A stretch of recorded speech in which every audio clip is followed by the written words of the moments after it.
Whoa. Survivor specialist Phil and Alexa are back with what will surely be our dopest podcast of all time. Cheers. She's got the tea ready, everybody. This is coming live from a Starbucks where she just got her tea brought to her, I believe, and she's ready to bougie. We're with Missy Byrd, who is continuing the trend set forth by Survivor Island of the Idols castaways of putting their Twitter handle at the bottom here. So at the Missy Byrd, right down there. She's pointing the wrong way. Yeah, it's on a mirror. It's hard to get used to. Harsh. But I do like right now she cut her hair. For anybody who's only listening, her hair is shorter than it was. She's got the shirt on that is old school Missy right there. It is. Yeah, there you go. There you go. Who made that for you? This is good. All the shout outs. Okay, so this shirt was made by Cabin7 Originals Instagram. Super dope artist. Check her out. Yeah, really nice. She made it in like a day. She took the vision, she ran with it. Damn. I love it. I love it. Yeah. You're on a t-shirt. Like who wearing a t-shirt of yourself is like a baller move. Seeing people, right? Like I'm on my shirt. Like, do y'all know this is me? Excuse me, like Starbucks, like I'm on my shirt. Like what? To see my family wearing it delivered today. Yeah. Like bougie. I like it. I can get used to it. Right? I love this. So that's how it started. So Missy's here to just like she's here for the spotlight more than anything. She's all the spotlight. That's it. Oh yeah, you let me know when I'm starting. I'll take off. I'm ready. I got some opening. Okay, great. Real quick. So to start, hello guys, Missy. I want to say what's up to Team Missy, Misfits, the Missy's Minions DM chat. We are the littest DM. I don't know what my other castmates are doing. We are on point. My team, your team, you lose every time. Let's go.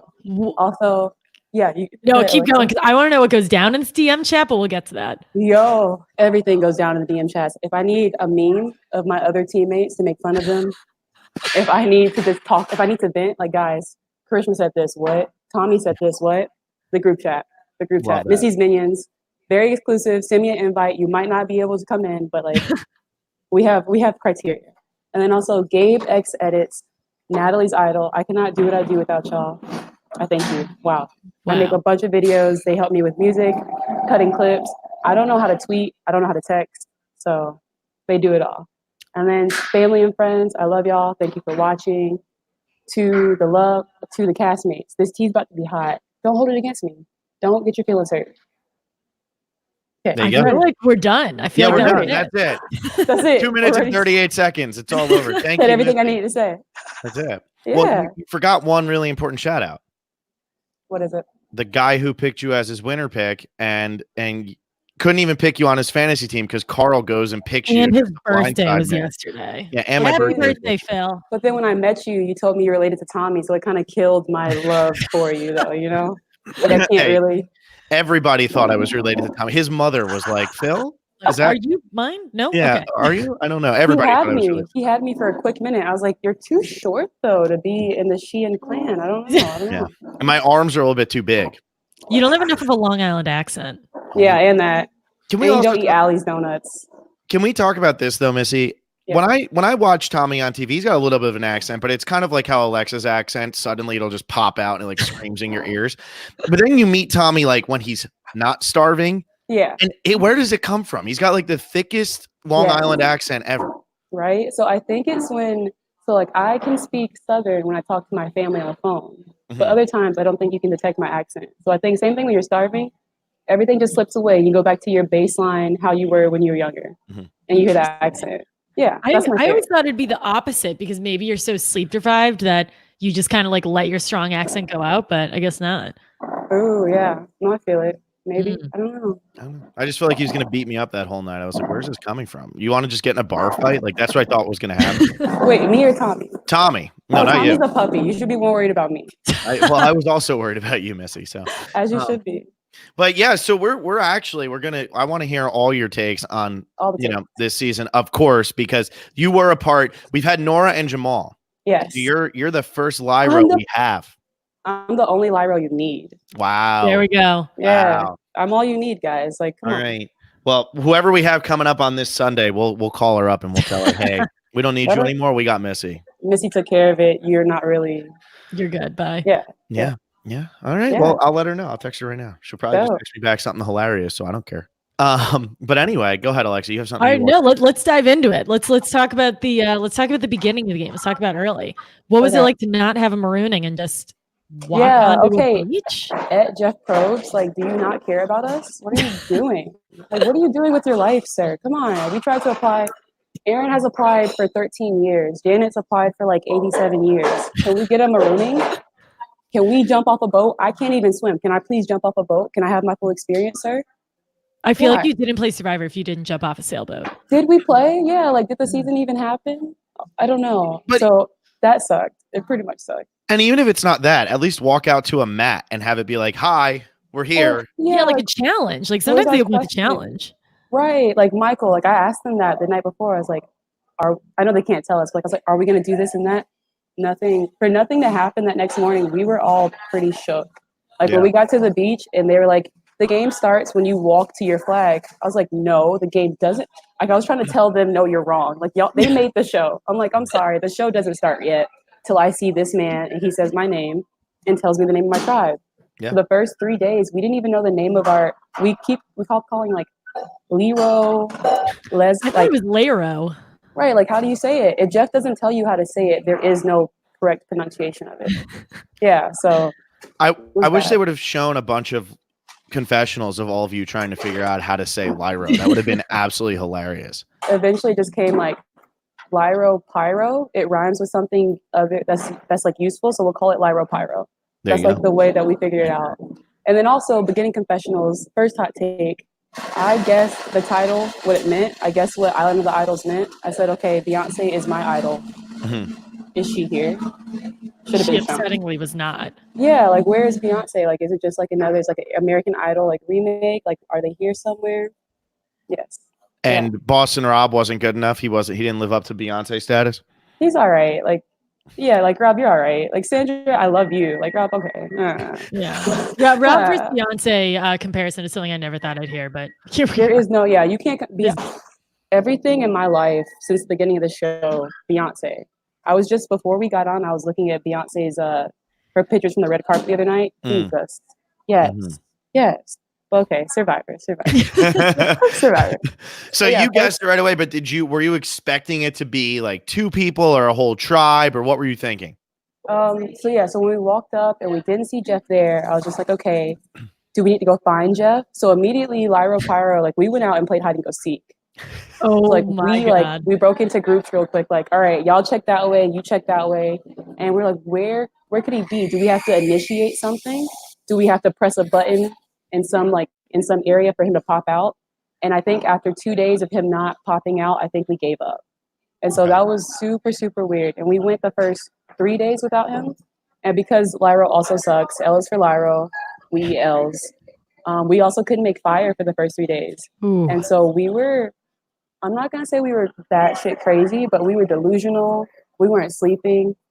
Anytime anybody said meow like a cat, we would start laughing, like crying, laughing, because you just didn't have any food.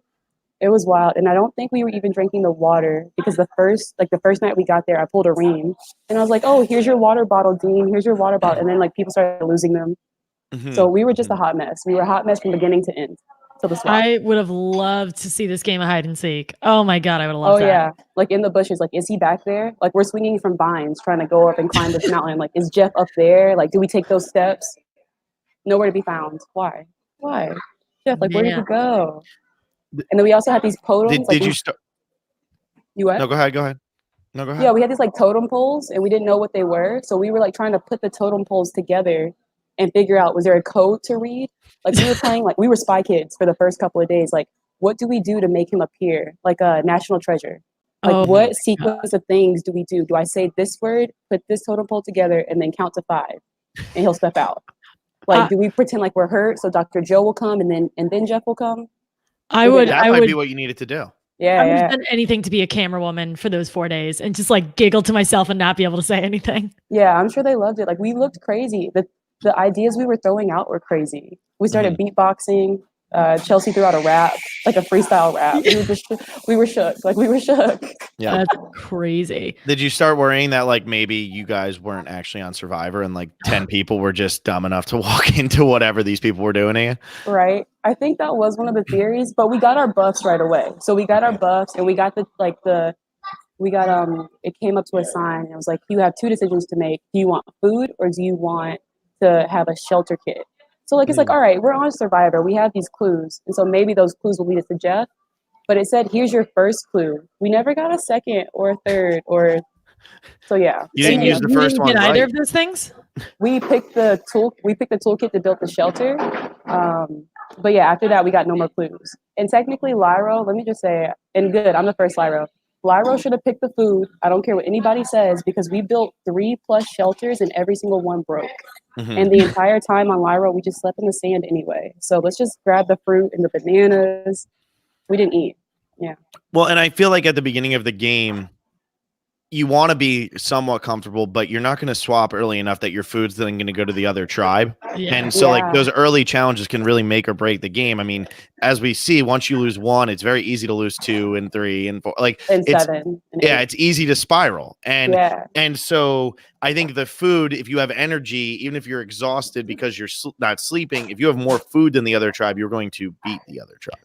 Exactly. You can see in our first challenge, like watching it back on TV was mind blowing because we got blown out. And I remember hearing Jeff say it too. Like we were yelling at him to shut up.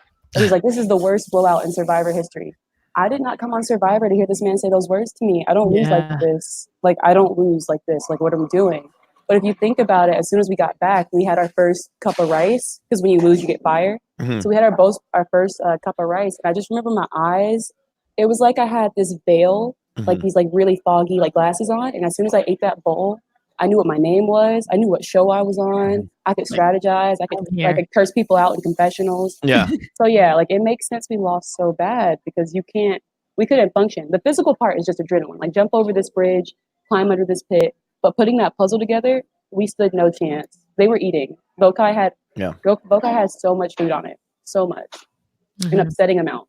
I've heard this. Yeah. We've heard that because it's pretty much the same 2 beaches for all the seasons, right? Yeah. Oh, we had so much food. I cooked purple rice. Yeah. Like we didn't no. Like we had no breadfruit. We had nothing.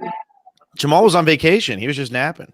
Well, I mean, the whole cast was on vacation, so it's fine. Yeah. It's all right. That's so crazy that they didn't end up following through with the pick your shelter for the food club. I've never heard of that happen. Yeah, and they didn't show it either. So people wouldn't even know if it exists other than if you look at our post on Instagram and Twitter, we show the sign. They let us have it or to sign it. So yeah, other than that, it never came back up. It was never brought back into the show. Neither like were someone's the gonna totem buy poles. that on eBay and be like, what the hell is this? Yeah, like what season was that on? And the same thing, the totem poles, what were they, guys? Like why were they on the ground like that? Is there an idol? I tried to use the axe one night to cut it, like to hack inside. Like there's an idol inside of this totem pole. No, there was nothing there. It was just there. Oh my God. See, these are like the little things that we don't see. And it's these little games that everybody is like that. Like Survivor is constantly putting little things out there that they're like, maybe this will make it on air. Maybe this won't. Yeah. And this is an instance of this one doesn't make it on. I mean, I know Nora had mentioned there was a reward she went on that was never shown. Yeah. And they didn't show a lot of the rewards. Yeah. Yeah. And that's kind of crazy how we've gotten to that point in the show where there's just times that things that seem like they're going to be really good ideas, if nothing huge happens around it, they just ignore it. Totally, yeah. And then same thing with like the Survivor auction. That's gone now. I know. Yeah, so a lot of the OG Survivor is totally different. Yeah, it's all over the place. Well, the OG Survivor is still based around if your tribe loses, you vote somebody out, and that happened to you 3 of the first 4 times, Missy. Yes. Okay. Good segue. Let's go. Good segue, right? Like, great segue. Let's get into this. What was it? It was Ronnie first. Okay. Chelsea second. Wow. Vince third. Yeah. Okay. Ronnie, I know you're going to watch this because you love me. I love you so much. And I am still so sorry. I am so sorry. I thought you were about to dish out some hot takes. What the hell is this? I'm going to dish out the hot takes to those that deserve it. My boys don't deserve it. So, Ronnie, I love you. I understand why you left the game so early. I also understand why I was a big part of it. So, when Ronnie was out there, he came off hella sketchy. Like, Ronnie would just be walking around. He would disappear for hours. You would have no idea where he's at. I'm like, okay, like, I don't know your name, bro. Like, I just hear an accent. I can guess you're from what, like, Boston? Yeah. Like, Broxton, Mass. Like, I can guess, right? But I don't know you. I don't know how old you are. Don't know where you're from. You can't disappear in Survivor like that. And so he would do things like that. And then we went to the well once, and Ronnie was just like, we looked down and there was just a hole around the well. They're just digging holes around the well. And he goes, Yeah. Somebody's been looking for an idol all night, guys. Who did that? It wasn't me, but I'm just saying, like, somebody was digging for an idol. And so in our minds, we were just like, oh, wow, it's Ronnie. Very simple. And then coming from me personally, statistically, the first vote out is a minority and it's also a female. And me being both, I was scared. The first 3 days, I did not speak. I was too afraid to go on a confessional. I was just afraid to move. So, like, it's really funny to see the edit that I got. Like, those 3 days, I don't think I spoke at all. Those first 2 tribal councils, the fire is here, and I'm like, no, Jeff, like, pass over me. I don't exist. I don't want to talk. I want to smile at everybody. I don't want to go first. And so when his name came up, my thought was like, that does suck, because there was an off-camera moment, and I know you'll hear this from other people. There was an off-camera moment. I rolled over to Aaron, and I was like, Aaron, we're good. We're good. We don't need to talk on camera. We don't need to talk in front of the players. We're good. They don't need to see us. Rolled over to Ronnie, like saying, like, I rolled over, same thing. Ronnie, done deal. And then the next morning I voted him out. So I get it. Like, I get it. I feel you. But I do love you, Ronnie. All right, Chelsea. And that's good too. So I asked a lot of people on my Instagram if they would give me questions for the game that I could answer. And one question was, why Chelsea? And would you replace Chelsea with Karishma? And so we'll do the Chelsea with Karishma later. But why Chelsea? Hot take. He's ready. Okay, Chelsea's vote out was decided in the last 2 minutes before we went to tribal. And before going to tribal, right before you leave, everything is locked down. No more talking, no more strategizing, nothing, right? Because they don't want to, like, change the game. And so in those 2 minutes, initially my target was Dean. Because in the same way that statistically a minority female woman goes out first, statistically the winner of the game, and I will say this all podcasts, statistically the winner of the game is a tall, attractive white male. Great. If you're a white male in my tribe, you're in trouble. Sorry. Even though Dean's like 5'6". Yeah, well, the height part, yeah, the attractive part is more. The attractive part more so for Dean, because wow, Dean, you're hot. Hi, I'm single. Hi. So Dean was always my target. And also him and Chelsea were getting pretty close. My mindset in the game, after the first vote out was gone and the fear of being the first vote out, I was like, all right, bet, let me control these people. If you are not friends with me and you're not talking to me, you got to go home. Because if I don't know what's going on, then that's wrong. Yeah. And so Dean and Chelsea getting too close, me and Chelsea, we had a relationship. Definitely did. She was in this girls' alliance that, like, we somewhat created. She was in it. She's a girl. We talked. We had a few one-on-ones. But if you sleep in a shelter that hurts your back, that nobody else sleeps in, we have all had a discussion, like, this is an awful shelter. We need to burn it down for firewood. And you get in there by yourself with this hot dude, your loyalty is to that hot dude. I ain't gonna blame you, because yes, the abs, the hair, the Nikes, the outfit. I get it. Nikes. DK chillin'. I get it, Chels. However, if your loyalty is not to me, you will go home. So you had to go home, and I'm sorry, but I'm not. So The why did cheers she? is the best. We So have why- to announce that for anybody who's only listening on iTunes. Missy just cheersed to the camera. Here's your camera. Yeah. With the So J. why did she go home? If you can go home that easily, I think for me, self-reflection is best. It was very simple to vote Chelsea out. Was it a good strategic move or not? We'll get into that. But we all needed a name. I wanted Dean gone. Dean had placed himself in enough fake relationships that people didn't want to get rid of him yet. And he's more of a physical threat to help us, right? Because they don't hurt us until a little bit past the first couple of episodes. But to help us win, we lost the first challenge. We were afraid of losing again. We need those bigger, stronger male bodies for now until we need to kill them, right? So Dean, people wanted. There was no selling Dean, and I didn't want to advocate too hard. I didn't want to put too many cards out there. So you see the clip where I just take Elaine's hand. I'm like, Elaine, then is it Chelsea? Elaine and Elizabeth had a closer relationship to Dean than I think I knew at the time. So it made sense why they didn't want Dean on top of also being physical.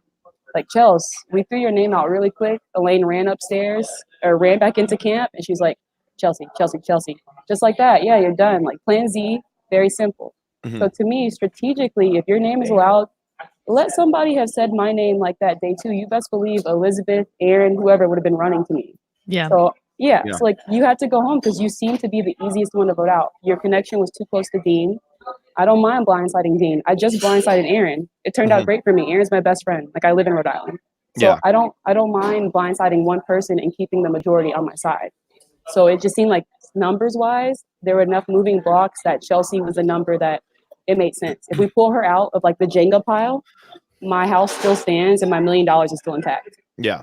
Yeah. Which totally makes sense. And I think more people were just confused at the fact of we heard so much about the Women's Alliance and everything like that, that when she went, and I misspoke earlier, and the only comments we ever get on these videos are when one of us misspeaks. That's it. And I said that Chelsea went before Vince.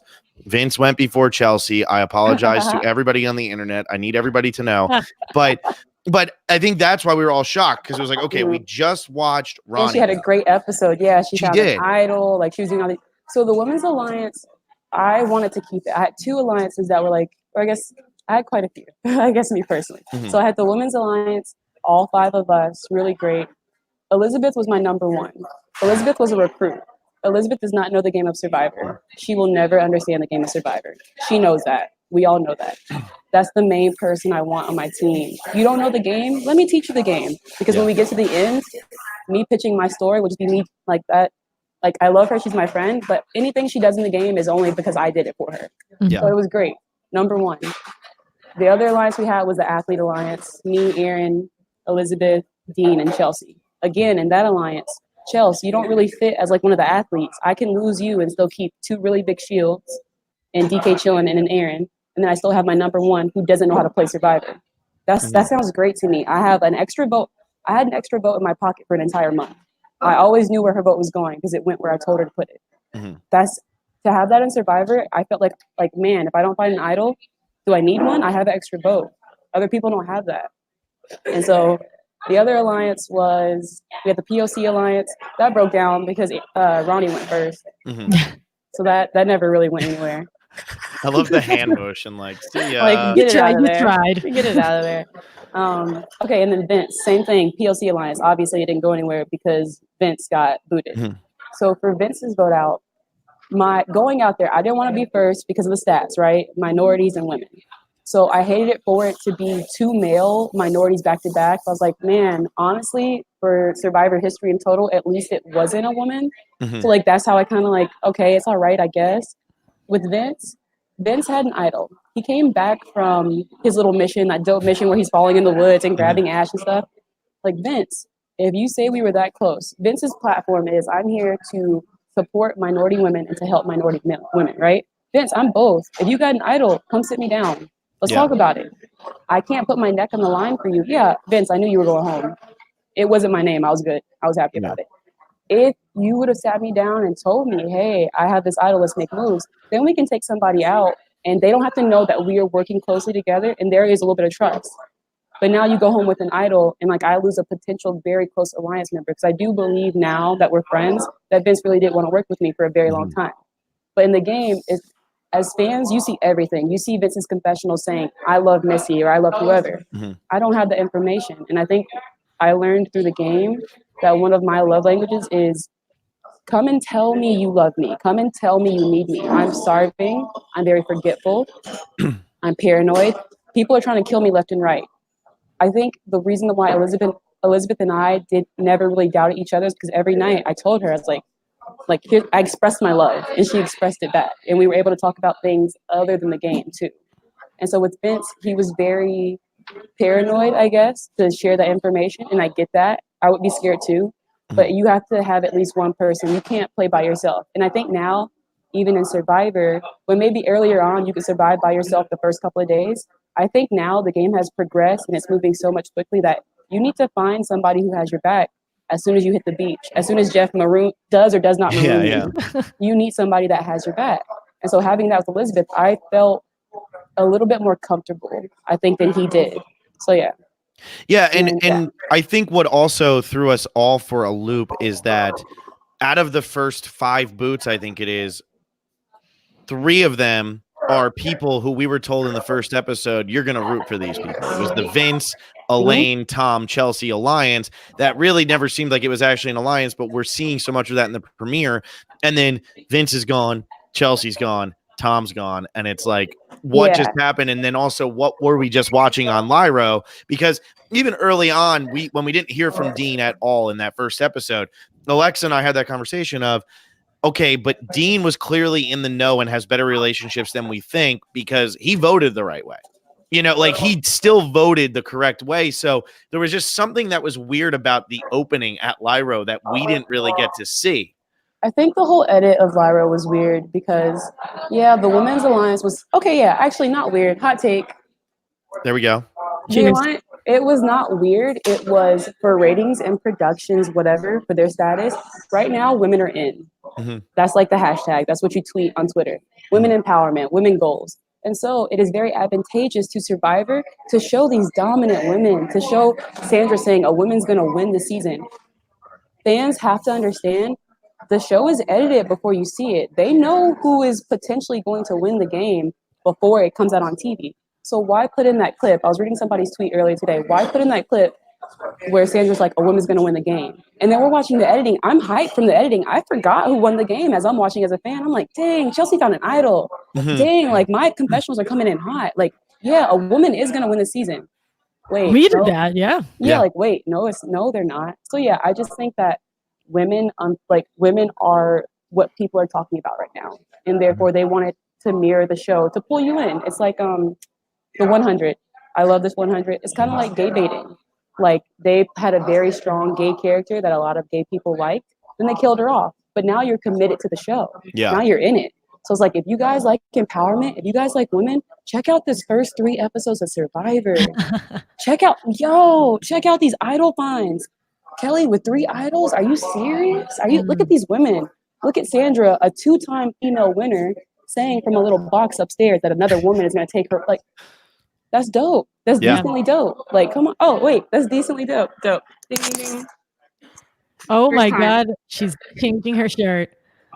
There we go. Yeah. Decently dope. Okay. No, finish your thought because I have something to say after. Yeah, very decently dope. Like, I loved it. I loved watching as a fan, but not as a player who actually played and seeing what they showed. It was not an accurate depiction of what actually happened out there. And then also going back to Chelsea's vote out, the way they showed her vote out to show that she only went home as being a part of this intense romantic relationship. They were not dating. They did cuddle for warmth. But for them to show so heavily that was the reason, like, no, Chelsea, like, as I'm building my Jenga house, it was just very easy to pull you out, and there was just one person that you were closer to. It's not because she messed up her game and dated a guy. Chelsea's she's a super fan. The whole cast are super fans, though. Chelsea's a super fan, just like the rest of us, and she wouldn't have messed up her game for a guy. She wouldn't. But okay. From what it sounds like, I feel like, and you said it yourself, the decision for Chelsea to be the one to go home happened, 3 minutes before you left? So they almost didn't even have a story to make. So that's the story, which sucks. That's the story that they went with. Mm-hmm. Yeah, the entire first couple of episodes just seemed this is what we think people will tune in more for. And I get that. If people don't watch the show is canceled and more players can't play. However, it would have been nice to see something more true to our experience. Yeah. And I feel for somebody, I said this to Chelsea too, because I feel for her, because as a super fan, you're going to get those people who kind of know you or knew you were on the show who are going to come up to you and be like, you're so stupid. I thought you were going to win the game. Why would you get in a showman's? And you know that's not what happened. Yeah, but and we also many people know. who just watch the show are just watching it to be like, right. No, that's exactly what happened, because that's what I'm told happened. But like you just said, they're playing into what they think or what America does in fact want. They're playing into that.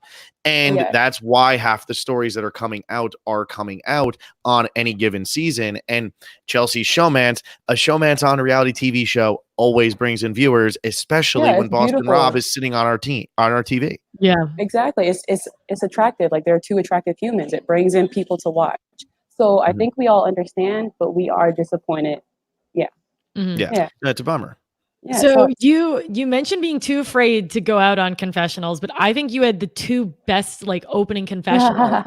You had the decently dope, and then you talked about the soul survivor, but spelled soul differently. Like, those were 2 awesome confessionals. I think those are probably my 2 favorite, and also telling Dean, don't bite the hand that feeds you, because it is true, Dean, don't do that. Yeah. And you really shouldn't. You just shouldn't. And for I'm those, getting scared sitting here right now. I need to leave. I think for those two, like my biggest goal for applying was to be the sole survivor. And winning is great. The money is cool, but I just wanted the title of being able to say I played the way that I wanted to play. And whether I win or not, I don't need the validation of winning. I know I'm dope. I'm already the sole survivor, and that's why it's felt different. Mhm. You know, like I made it, survived my brain tumor. I'm happy. It's a decently dope experience, and I'm here for it. Yeah. Yeah.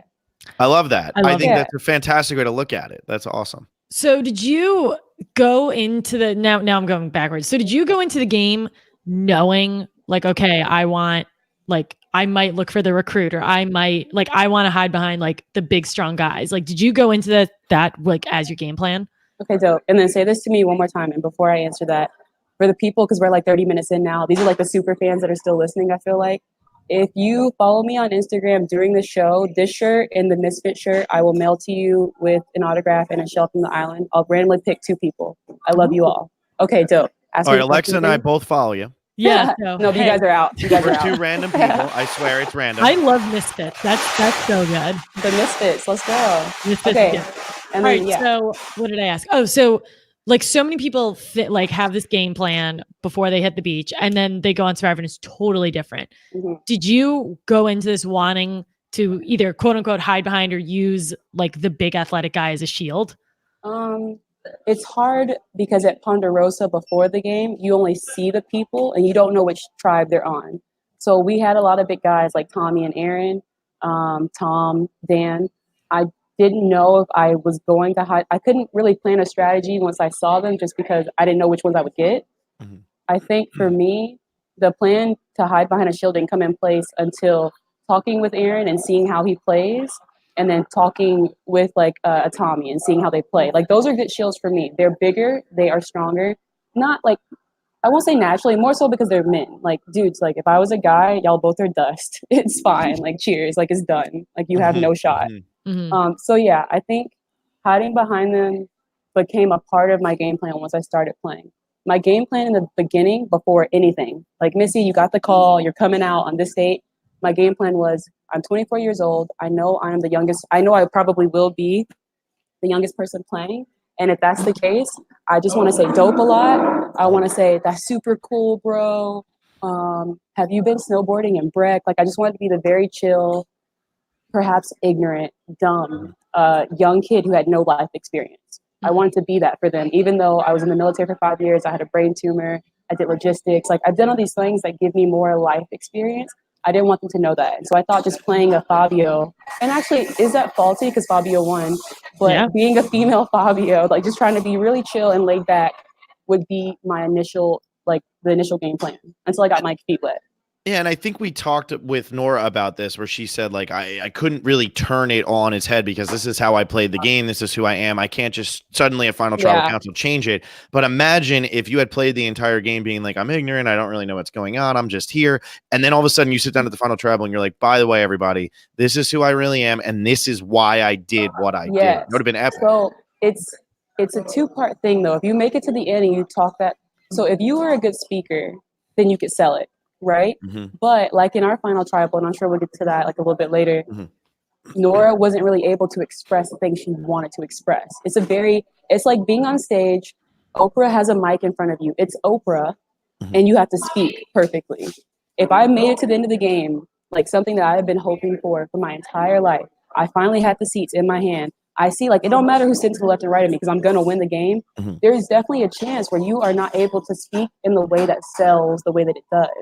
And so it's a risky plan, and it's also very hard to keep up. Like for me, I am those things. I do say dope. I do like to go like try snowboarding. So that's cool. Like I am that persona, but I feel like I do also speak well. And so at the third tribal, I can't remember which tribal, but the one I'm like, Karishma, if you do puzzles, bro.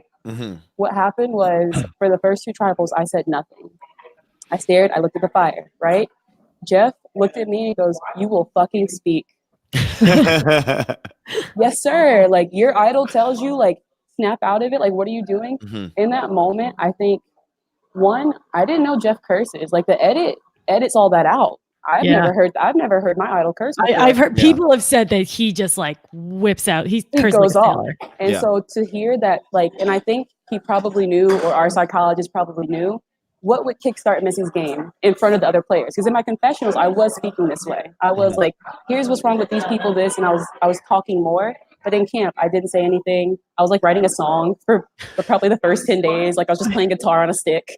Like I was just chilling. And so when he cursed, I was just like, whoa. And I was in the military, so I remember I snapped to attention. I remember Aaron looking over at me, and I think I just went in and I lit Karishma's life up. Like I destroyed her life. And then going into that too, I never bullied Karishma. Me and Karishma were in an alliance. I told her before, anytime I was going to come at her, hey, I cannot, in the same way that I could not be in an alliance with Aaron in public, I can't be in an alliance with you. We're both brown skinned. That is a threat. And so at that tribal, when I came at her 2 minutes before, I'm like, hey, I'm coming in hot.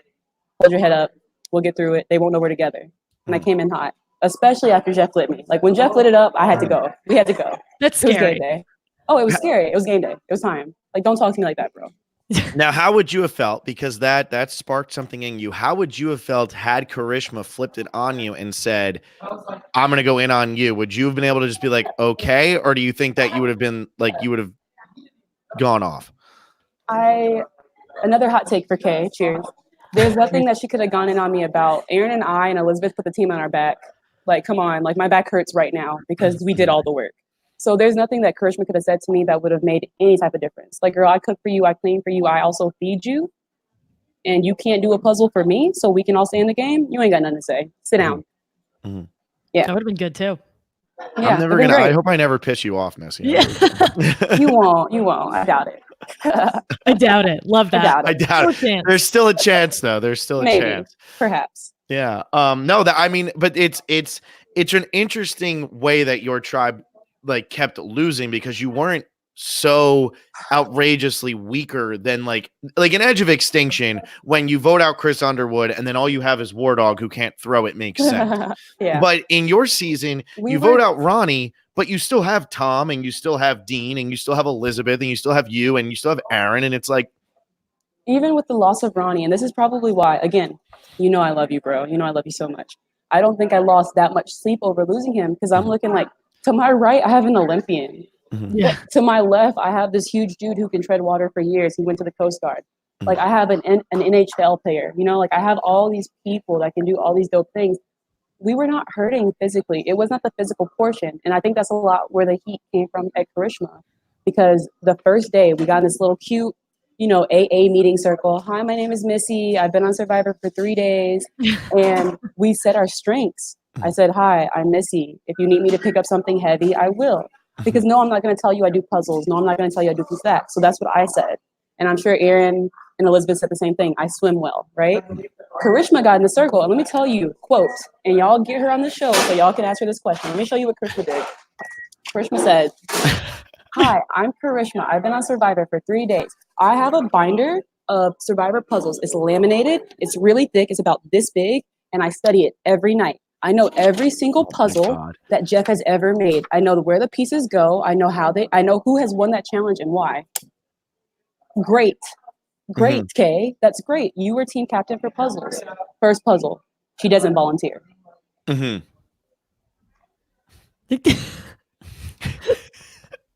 But the fish puzzle where we do this balance beam. I'm afraid of heights. I am afraid of heights. Y'all got me on a balance beam because I have long legs.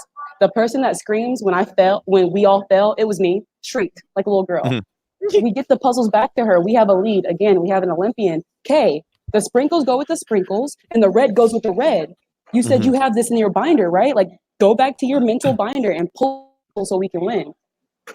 It was just frustrating. Like, again, if you say you can do something, do something. And here's the comment here from Jordan Alford. She pulled the David Wright. We've now seen this 2 seasons in a row where people think that if they study every puzzle, they're going to have it in the bag. And then it doesn't happen. David was not good at the puzzles, and he admits that. He's like, I don't know what happened. And he was a second-time player. You think he would have been great at them, and he just wasn't. And I think that studying the puzzles actually makes you overthink them because you're still not hands-on doing them. You're just kind of looking at it. You're memorizing where the pieces could potentially go. What if the production team took the exact same puzzle and removed one piece? Then the algorithm that you have memorized for months before you went on the show has changed by one factor. You're still going to be way too off for somebody who's looking at it with fresh eyes. Different shapes on some pieces. It could be instead of 100 pieces, like you said, 99, and now all of a sudden it's like... It could be one small thing, and now one small factor gone, it's a brand new algorithm. So you having that binder, I think it made you feel secure to come out there. But it is, like, once you're in the game, it's different. Like, we're playing Survivor. It's our life dreams. We're going to mess up, and we get frazzled. So I think for future players, don't even announce that you are the puzzle mastermind genius. Why would you say that? Just say it at the final 3 when you make it to the seats, and also prove it on your resume.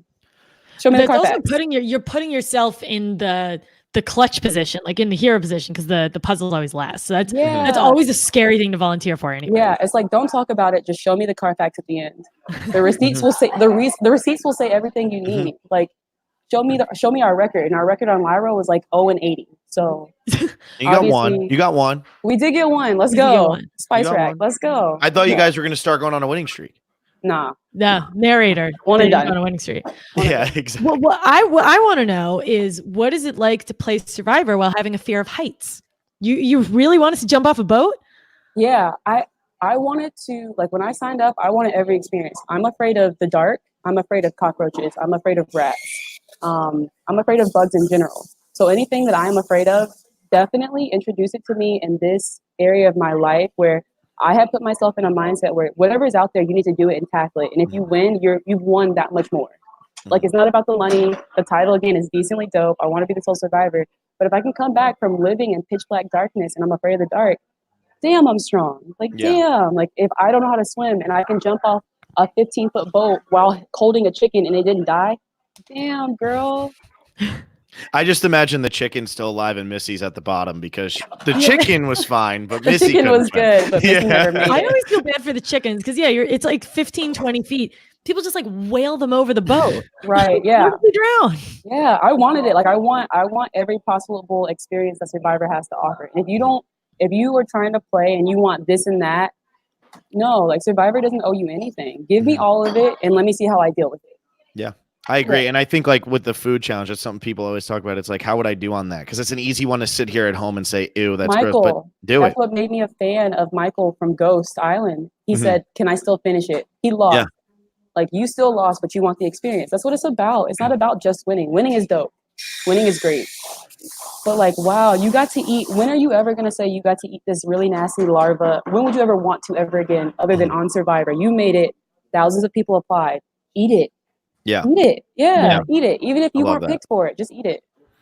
Yeah. Yeah. That's a great way to look at it. So there you go. Take advantage of everything if you get on, but don't ever say you're good at puzzles. Never. That's ever. what we got. I will come for you. New players, I will come for you personally. I will at you. Don't say it. And then you fail. Subtweet you. I will subtweet you. Oh my God, well, I guess season 40 gets a pass, but poor season 41, right? Yeah, they're in trouble. They're in trouble. This is Missy at the Missy Byrd. If you see a notification on your phone, Survivor season 41 players, and you see at the Missy Byrd has tweeted at you, just don't look. Just delete your social media. It will just be for puzzles. Don't come out hot. Don't come out hot and say you can't. Yeah. Well, okay. Now we've talked kind of about your, the alliances and all this random stuff.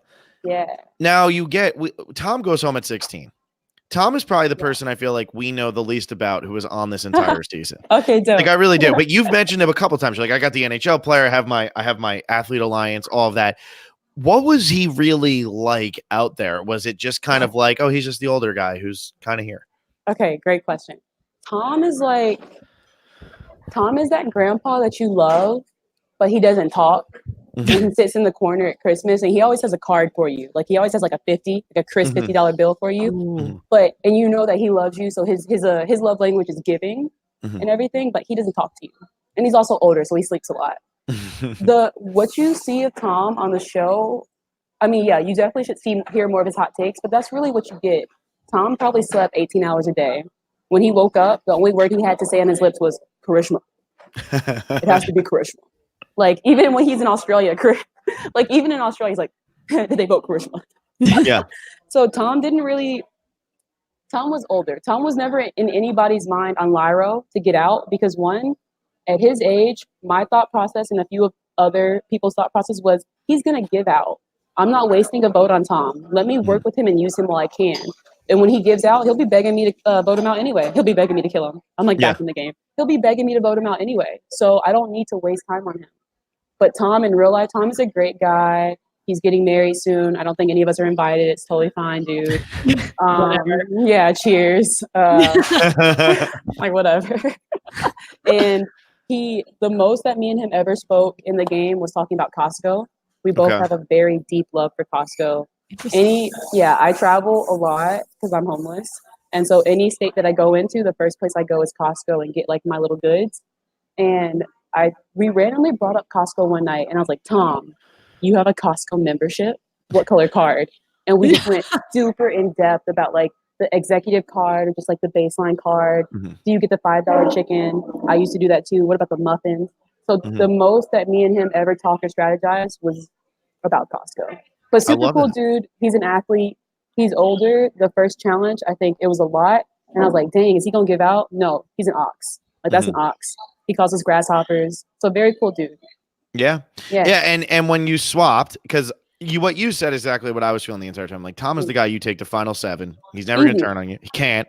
He's never going to try to make a move. You're always going to know where he's at. He reminds me of consistent. He's just an old school player. It's like exactly. It's like I'm loyal to you. Yes, which also is what your name won't change. Yeah. Which also is what gets him voted out. But you were not on his tribe when he gets voted out because you're on Vokai. You're over there with Vokai. And how did you guys first of all, how did you guys even lose a challenge? But second of all, why Jason and not the eventual winner of your season? I know that's kind of getting ahead, but let's hear the swap stories. No, let's go. Let's swap. Wow. Okay, yeah, let's swap. Oh, and before we swap, Aaron, stop crying. So going into the swap. Who went out first? Jason. So when Jason goes out, when I first pulled my buff, I was excited. It couldn't have gone better for me, I thought, right? So Elaine and me, Elizabeth and Elaine were like the 3 best friends anybody could ever have. Or at least those 2 were. And I like Elizabeth's vote was mine, so I felt comfortable with Elaine tagging along. Y'all be friends. I'm not here for friends. And then I also had Aaron, who after telling him stop crying, bro, it was done deal. Like that's my best friend, that's my brother, like for life. You say anything about him, at me, because I'm coming for you. So having those 3 with me and have a 4-4 split, I was like, bet. Do I want to necessarily go to rocks for these people? No, I still don't like y'all that much. Like again, Aaron, I love you, but I don't like you that much. So I didn't want to go to rocks, but having them around me, I knew that we had a chance to work something. Jason is a very strategical mind. I consider myself one too. Like there's a few other people on the season that I think like, like he's lesser than I am, but like he's still a strategic mind. And I could tell that of those 4, anybody that was running algorithms in their head and trying to figure out sequences of if this were to happen, it would be the self-proclaimed super fan that is Jason, right? And the first conversation that I had with Jason was very sketchy. Like he was in the woods digging for potatoes. There's no potatoes on the island, bro. And again, we're delusional at this point. I think we all went crazy probably by day 9. So he's digging for potatoes somewhere. And I'm like, can I come dig for potatoes with you? Let's go find these fake potatoes. We go out there and I could just tell, you kind of get a vibe of whether or not someone is receptive to working with you. And my initial vibe of Jason was, you want me gone, don't you? You don't know me yet. Like, you don't know me. And he once slipped and called me Michaela. So I was like, yep. Done. You can go home. You can go home anyway, bro. You can go home. Don't need you. Didn't know you. Still don't know you. Don't need you. But I love you now, Jason. I love you now. So after that happened, I was like, okay, Jason can go. He's a strategical mind. These other 3, it was Jason, Tommy, Lauren, and who else? And Dan. Yeah. So of those others, Jason, you're definitely the one giving them ideas. Like Jason would sit down and pitch ideas, right? And they're beautiful. It's beautiful how his mind works with the game because he knows the game, he respects it. And so definitely he was always my target. Elaine, though, was a target. If we did have to turn on the Lyro, we're already down in the numbers. Going into the swap, we were probably down, 3 to 1? It was 3 of us to 1 Molly. So I was like, okay, I'm already too deep into loss of numbers. Losing one more, I may have to cut the loss. Like I can't change the past. I can only work with what I have. And by the time you went to tribal, Tom had already gone. Right. Yeah. And so now Tom is gone too. I'm like, the story, I was trying to think of how can I win with this amount of loss? And it would have to be a story much like Dean's, which is why, again, on top of being the statistical type of winner, Dean, you have to go home. Now you have the story that I want. Now you're on a tribe. You've been blindsided. You have the ability to flip, right? That's a beautiful place to be in Survivor. Does he deserve to make it to the final 3? But will people take you? Yeah. You've done nothing. And we'll get back to Dean. Okay. Who are we talking about? Jason? Okay. Yeah. Yes. So we're not at Dean yet. Yeah, we'll come back to Dean. I got you, bro. I got you. So yeah, back to Jason. So of them, he's the smartest. We go to the challenge. I don't know that Elaine is looking. Oh no. Why would I get rid of Elaine too? Of my core people, Elaine, from day one, we're like, you're a Christian. You're the personality, not necessarily funny to us. Not saying that she is or isn't, but to America, oh, this is gonna be America's sweetheart. They're gonna root for you to win. If y'all gonna root for her to win, I'm a killer. Yeah. Quite simple, point blank, period. If I think America wants this and person to win, my lineup is this, and this person. If I think America wants XYZ, why would I not take out XYZ? And so in this opportunity where we can take out potentially one of theirs with an advantage or go ahead and cut a lane, I'm okay cutting that loss. I'm already so deep in the loss of Lyro numbers. My game win, my title win, making it to the seats will not be based on an advantage of numbers. It won't be. And so at that point, it didn't matter. I didn't want to lose Aaron at that point because of our connection. Same thing with Elizabeth. I have an extra vote in my pocket at all times. Aaron has the potential of voting against me at any point in time. 1, because he knows I can beat him. Facts, you're right. 2, because he has his own mind. He knows the game. Not as well as I do, but somewhat close. Elizabeth, mine. Just mine. So yeah, Elaine can go. And when Elaine's strategy was to play up being dumber than she actually is. Elaine is college educated. Elaine, like, she's dope. Like, she's smart. She's intelligent. She speaks well. But in the game, she maintained this, oh, I can't spell 4. It's F-Y. It gets annoying when I have not eaten or slept, dude. Like, fuck. Like, it gets annoying. Like, I can't. Did you buy it? Did you buy that she was? No. It just became like, can we please, like, we're in an alliance. Can we just have a real conversation for 3 seconds? Like, can I tell you my truth? Can you tell me your truth? And can we, like, work something out? No, if you can't work with me in the same way Jason can't work with me, go home. Yeah. So we were good with letting Elaine go. When she gets the advantage, though, that changes things. If we can take over the majority alliance of Bokai and make it of Bokai 2.0, is what we called it. If we can make Bokai 2.0 a 4-3 majority with orange on top, I'll keep that because that is advantageous to the other orange players, right? Whatever is good for the other orange is what I want to prioritize because this is a selfish game. No one is going to vote for somebody because Missy wants them to go home. You are going to vote for them because of this 3, this decision benefits us equally. Yeah. We're in charge. So if Orange is in charge, when we came back that night, when we sent Jason home, we were lit. We were running around. We were jumping. We were throwing stuff. Like I was taking coconuts and throwing it in the bushes.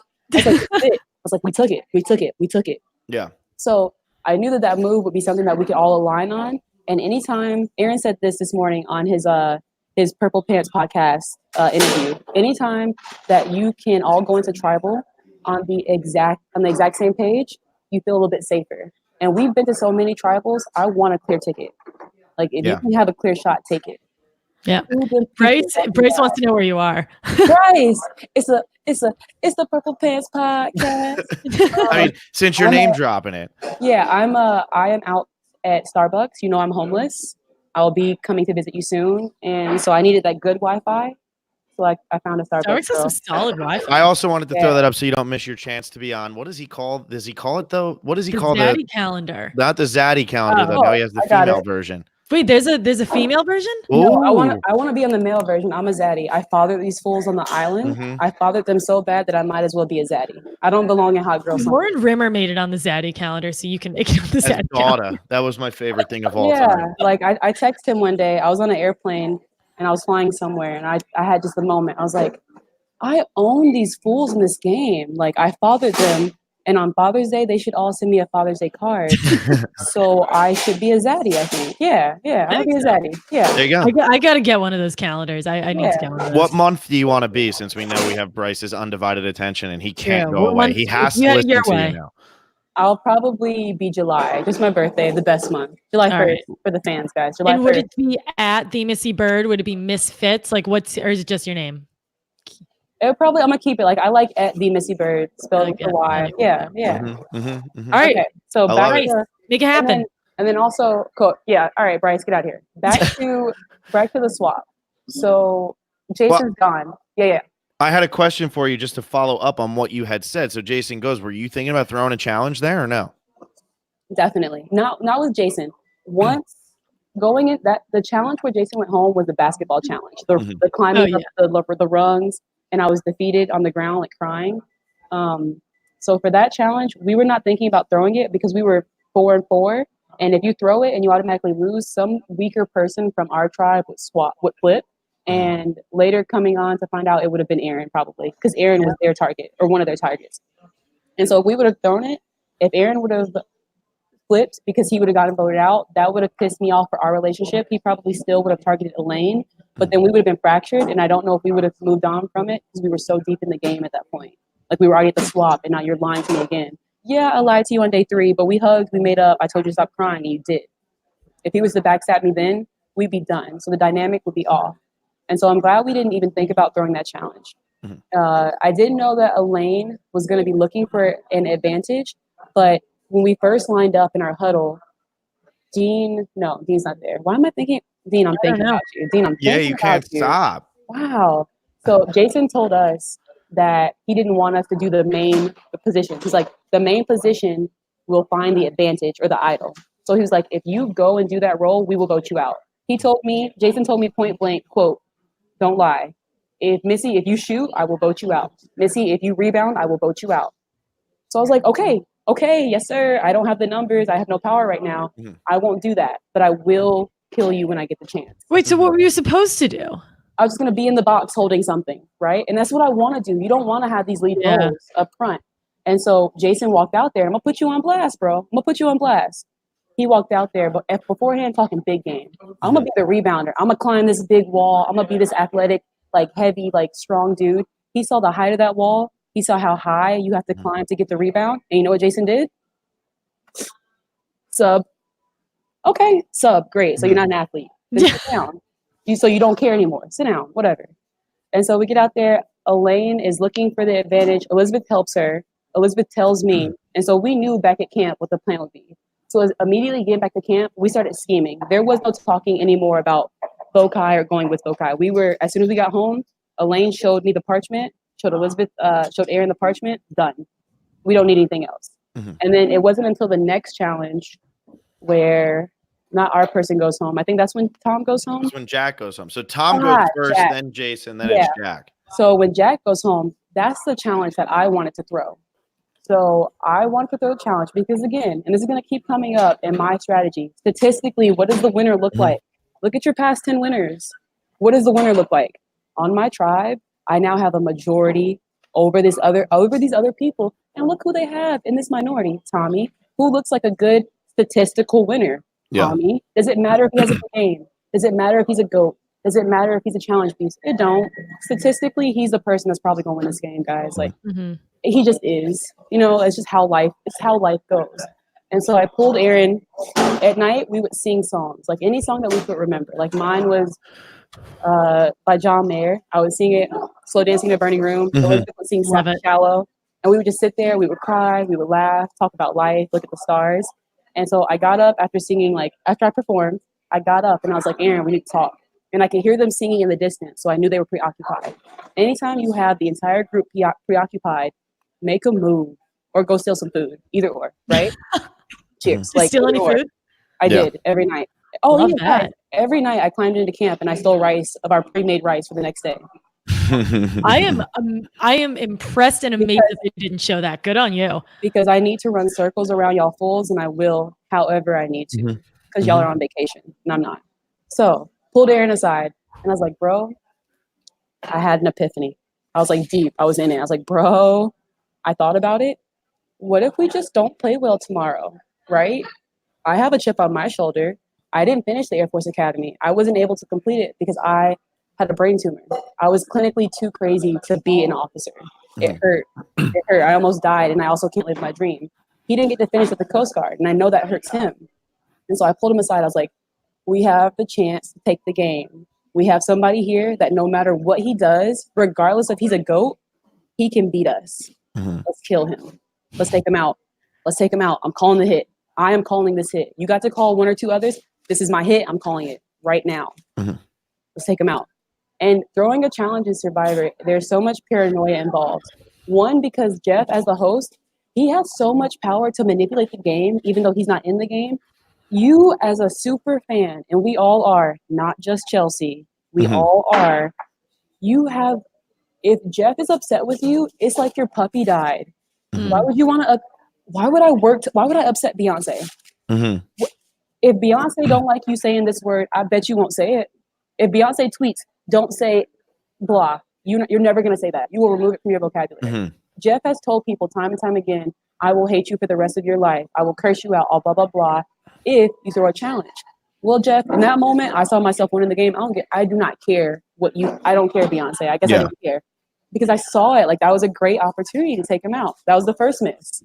People were too afraid. And I get the fear, I get the paranoia, and there's a stigma behind throwing a challenge.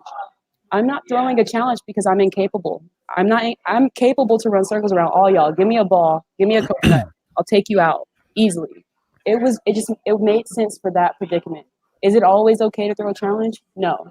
There's just like a right time, right place. And I felt like the pieces, the stars, Jeff Probst himself, it all just aligned and we could have killed him. Yeah, and if you get rid of Tommy there, it makes sense there because you finally have the numbers, you don't know what's going on the other side. You don't know that Kelly and Dean have their thing going on, that Jack's about to go home, but you're probably thinking either Dean or Karishma's going. Doesn't seem like, you and Dean, I don't really know what your relationship is at this point, but we know that you and Karishma are in an alliance, or so you say. So you have two people over there who you could possibly work with maybe. And now you can finally get rid of Tommy. And if you get rid of Tommy, now you're down to Dan, who you're probably thinking is not going to win at this point. You have, other people who maybe you think you can work with. And I don't know who you were thinking you could work with from Vokai, but if you're hearing from Jason and all of them, like Nora's crazy, maybe you think you can work with Nora, or you got Jamal. Maybe you think you can work with Jamal. Like, it seemed like this would have been the prime time to do it, knowing that a swap is coming up. And you almost didn't even throw it and still almost lost it. It came down to like the last second, and Tommy goes down to his knees, like punching the ground because he knows he's gone. Because he knew. Like, I saw his reaction and I wanted to vomit. I wanted to vomit all over him. Like, you knew. And so I think on the other side, I wasn't quite sure who I could work with. Me and Karishma, I think the longer that you're in this like role of we can't talk and we can't look at each other in public, you start to believe that. So I wasn't sure where we stood. I needed to reconnect with her and be like, hey, we can play differently now in this like merge setting. Never had that chance. She was dead. Like, she was done with me. Little girl, sit down. I get it. I really do. And then what was like, I can't like ask you like the middle part of what you said. But you said something really dope that I want to talk on. Oh no. Oh God. I wish I could remember the dope things I say. I always remember the stupid things. I know, right? Yeah, cut that out. But so Tommy. Oh yeah, Lauren. So Lauren was also a big part of my decision to throw the challenge. I guess in Survivor, I wanted to be in the know. Lauren, for me, I met Lauren back in November. She was the other woman at my casting week. So I knew from the second I laid eyes on Lauren that I was in love. Like, I love you. We are working together. You are my best friend. Whenever we get to the same tribe, we will dominate together, regardless of our past, like your past 12 days. And it was like an unspoken thing. Like, we finally met, and like our hug, like we both posted the same Instagram. It was just like a very big deal. Like, we finally got together, like 14, 15 days in. And so I didn't like that Tommy was her golden retriever. No, you don't get a pet out here. You don't get a comfort or a support animal. You don't get a blanket. If you think you get a blanket, it better be me. So you tell me everything you have to know. I'm going to take that blanket. I'm going to burn it. I'm going to take your support dog and I'm going to give it away. Tommy has to leave the game, because once Tommy does, she'll be so emotionally broken up that her best friend, the love of her life, is gone. She'll have nobody to turn to but me. And that's exactly where I want you, on your knees. Like it's harsh, but I needed it in the game. So yeah, I love you, Lauren. Cheers. Yeah. Yeah, hot take.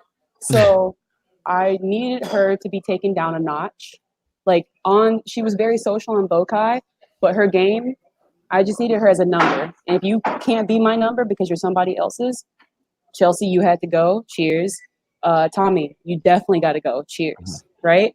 So yeah, I really wanted to keep Lauren to myself. She was so seeing her emotional, just like distraught, wild reaction to us betraying her at the 4-4 swap. I was like, dang, I definitely want this girl vote. She has no game. Like she has no like. If you play emotional, you can't. Either you'll get far the way Lauren did, because I think, yeah, again, Aaron talked about this morning. So she got that deep. People were afraid to get emotionally lashed out at. It's a good strategy. It's not a strategy, though. That's just Lauren. Like, yeah, you take her blanket. She's going to come in hot at you because you took her blanket. It's her. Even though there are 2 blankets for 13 people, if you touch Lauren's blanket, we have a problem. And in Survivor, again, when you're hungry and you're tired, there are certain talks and discussions that you don't have the energy to get into. I don't have the energy to be like, Elaine, why are you faking being like fake? Like, why are you faking not being smart? Like, I'm just so over the BS. I was just over it, right? So to see Lauren come back and say, you guys betrayed me, you blindsided me. Girl, Lauren Ashley Beck, we were not working together at that point. You were going to take out one of my numbers. You were coming for me, so I had to put y'all in y'all place. What do you mean? What do you mean? So to see that reaction, I definitely wanted to cut her at the knees by taking out her watchdog, her lapdog. Yeah. Yeah. And then, so you talked kind of about Lauren and Tommy there, but what was Dan's like role in that group of 4? Because you go in for Jason first. Where was he then when you come back after Jason goes home? Dan's role after we come back from Jason being out, Dan wasn't really hurt by it. I think it's like an unspoken, and this goes back to the type of players that are being casted. And what's that word? It's like archetypes. Archetypes, yeah. Archetypes, yeah. Archetypes. So there are certain people casted, right? Typically, one black person. Surfer dude. So Alec, that's Jack. Or like, I want you to be like Ozzy. So Jack, have long hair. There's like the hot dude with abs. There's Dean. There's like the Debbie-ish giving us like wild times. There's Nora, right? So everybody fits a role. And who are we talking about? Dan. So Dan fit the role of like that millionaire Mike White. I'm here for the good time. I'm here for the experience. You like that type of character, same thing. Where did Mike White finish? Third. Can you really convince 20 other people that I have never in my life seen $1 million. I don't know what it looked like. I don't know what it smells like. He's not going to win. He can't. Like, I don't think he can. So him coming back, I think he had confidence that he would be okay. I never really saw fear in him ever, actually. I don't think he ever feared getting voted out or that he would be the option. There were too many other people that were actually playing harder, you know? Yeah. So yeah. No, that makes sense. And I was just curious because that's how I kind of felt about it, because early on I kept saying he's going to go far because that's the type of person I would never vote out. Even Tom Laidlaw is somebody I would never vote out because they're both like well off. They both have made their money. Yeah. How could you, in what world? Imagine a final 3. Tom is also, he has to be well off. Tom to my left, Dan to my right. Again, like my story, their story, what story can they talk about? Like my silver spoon that I got at the Hilton is like beautiful. Like, no, like that story versus like I almost died having a brain tumor. I said, like, no, it's just different. You know, it hits different. Yeah, you blow them out of the water. Yeah, like it hits a little different. So no, I don't think anybody even cared about either. Yeah. Yeah, because Tom, again, was never on our radar. Neither was he. And there was no way for Dan at this point. Like everybody knew how well off he was. Like you knew this guy's a millionaire. He's got all the money. There were certain things that everybody was saying that at this point in the game, we kind of knew. Like Lauren is the nanny for the Foo Fighters. And so she would say small things like, oh, guys, like I can get us into Coachella. I'm like, okay, I can pay for my own ticket to Coachella. How? So at that point in the game, things slip out. She's like, oh, well, I work for like, I'll tell you later. You know, so like you figure out who's somewhat well off. And then with somebody like Dan, he said one time it was like, if you eat sushi and there's not 3 zeros on your receipt, you didn't eat sushi. Whoa. Okay, that means that I love sushi. I've never had sushi. I've never had sushi. Have I've y'all never had even sushi? had like a piece of rice on the I mean, sushi. I've had sushi. Yeah. I haven't had like that sushi. That's how I felt. Yeah. And so I think for me is Applebee's was the swap. So at Applebee's, we went around again because you're meeting new people, like Mhm. the challenge. And then like, tell us about yourself. Tell us what you do. Tell us your age. I gave them my actual age. I said my name was Missy. And Can't lie about your name. well, Missy's not my name. Oh, wow. Fun. I did not know that. Yeah. So I Phil's not said, my name, so this is great. oh, dope. Sweet. What's There up, we bro? go. No, Phil's Yeah. bullshitting you. There we go. Still lying to me. So yeah, I told them my age. I said the name was Missy. That's who they knew me as. And then I said I nannied for a little bit Mhm. and that I played basketball in high school. I never brought up the Air Force. I never tried to. Aaron always knew because I wore an Air Force backpack accidentally to Ponderosa, rookie mistakes. Kid, I was a kid. And Aaron was military, so he knew. And then Tom could somewhat tell. So like I never wanted to share these deep things that would make you a threat. And oversharing that you are a millionaire, it kind of decreases your threat level a little bit. Yeah. Nobody's gonna gift you $1 million. Not in this game. Not with this group of people. Yeah. Yeah. And then so who's the next vote? Who's the next vote out? Well, then it's Kelly. So then Jack goes Yeah, home, then and we then we make get merge. we get to the merge. Yeah, and then for Jack's vote out, super surprised. Makes sense. No gameplay at all on Dean's part. You got lucky. You Yeah. were chilling. You have no resume. You have no strategy still. You might not even have speaking parts at this point still. Yeah. Yeah. Well, Yeah. and that's I think like when he tried to make that pitch at Final Tribal, I think that Dean's biggest mistake was that he waited until the fourth quarter. There was no first quarter, second quarter, third quarter. It was like somebody else carried him through and then he hit the game winner. Well, But yeah, I mean, how easy is it though to win a necklace when nobody's there to compete against you? Yeah. Put some challenges out there where he had a necklace on. Put actual competitors in the game. Baby, you're not gonna win nothing. You're not all that like mama look at me now. Your mama gonna be sad because I'm gonna be holding all of it. So you know, so like yes. Again, we'll come back to team. So the next one out is Kelly. wait. Yeah, we're Yes, we coming. make the merge. Yeah. Also, So how was Applebee's? I forgot to ask. Applebee's was so dope. Oh my gosh. I don't eat pork. I guess I don't eat any meat right now. I hate for this to be like on record forever in case I ever go back. It's on. It's here. It's there. So I've been like 8 months ish without meat, and I never had pork or beef. So going on the island, I was like, I'll eat whatever. If I need protein, I need protein. Mhm. And so before Applebee's, Jeff gave us this like sliver, like it was like maybe that big, right? Like half of that. He was like, you all taste it once. It didn't make air. I had never loved a piece of steak so much in my life, right? And so Applebee's was really good. Jason got super sick. He had to go like lay down for a minute. We all got sick. Like your stomachs are so Sounds like small. Applebee's. Yeah, and actually it actually sounds like They cut that from the episode. oh yeah, they did. Like I loved how they showed Allison on DVG, like just laying Puking. because we all go through it. It's not just one person, it's not just Allison, like it's all of us. We all had moments where you're standing in camp talking and then all of a sudden you're stripping naked in front of everybody and running into the ocean. Yeah. Because your body is just That messed sounds up. horrible. It's a nightmare. Yeah. So the food was good. The aftermath was worse. And then, so merge. Bokai 2.0 was so dope. I have food now. I have a majority. I have my people surrounding me. I still got Elizabeth right here sleeping next to me, little spoon. Like, I'm good. I'm chilling. Like, it feels okay. And then finally, the merge. We got to hit the swap where we got a new buff. I'm happy. Like, I'm thankful. I'm grateful. I'm blessed. When they tell us it's the merge, your girl hopped out of the thing and did a somersault. I made the merge. I made the merge. I made the merge. I made Hell the yeah. merge. Like what? Like what do you mean I made the merge? Like me, I made it. I applied once. They called me the next day, and now I'm at the merge. I was crying. Like I was crying. Oh, at the end, remind me to talk about my edit and then how I actually am. Okay. But yeah, like I was crying. I was super hyped. Did a little somersault. I'm in the sand. Like I'm like singing a song. Like I'm singing a song about the merge. And as soon as we get there, first thing I hear, Missy, they're coming for you. Mhm. But I just got here. Yeah. Why? Enjoy Like this. why? Yeah. Like let me. Can I have a minute? Like can I give me 2 days and then tell me you're coming for me? I would suspect it because nobody else is playing. But let me. Like I just made it. I just had my bread and my toast and like my grapefruit, you know? So to hear that somebody was coming for me, and not just me, but also my number 2 people, Aaron and Elizabeth. Again, you come at them, at me, put me in there, so I know you're talking about them. Like, those are my people, right?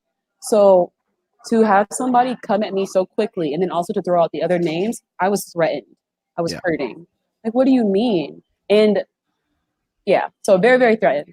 So when we found out that we could take out Lauren from voting with them, Lauren and Tommy, they were the flip vote. So Lauren and Tommy could stay with New Vokai 2.0, or they could go back to old Vokai. That's a power position. The same reason that Dean is in the final 3, that is a power position. You can go back and forth.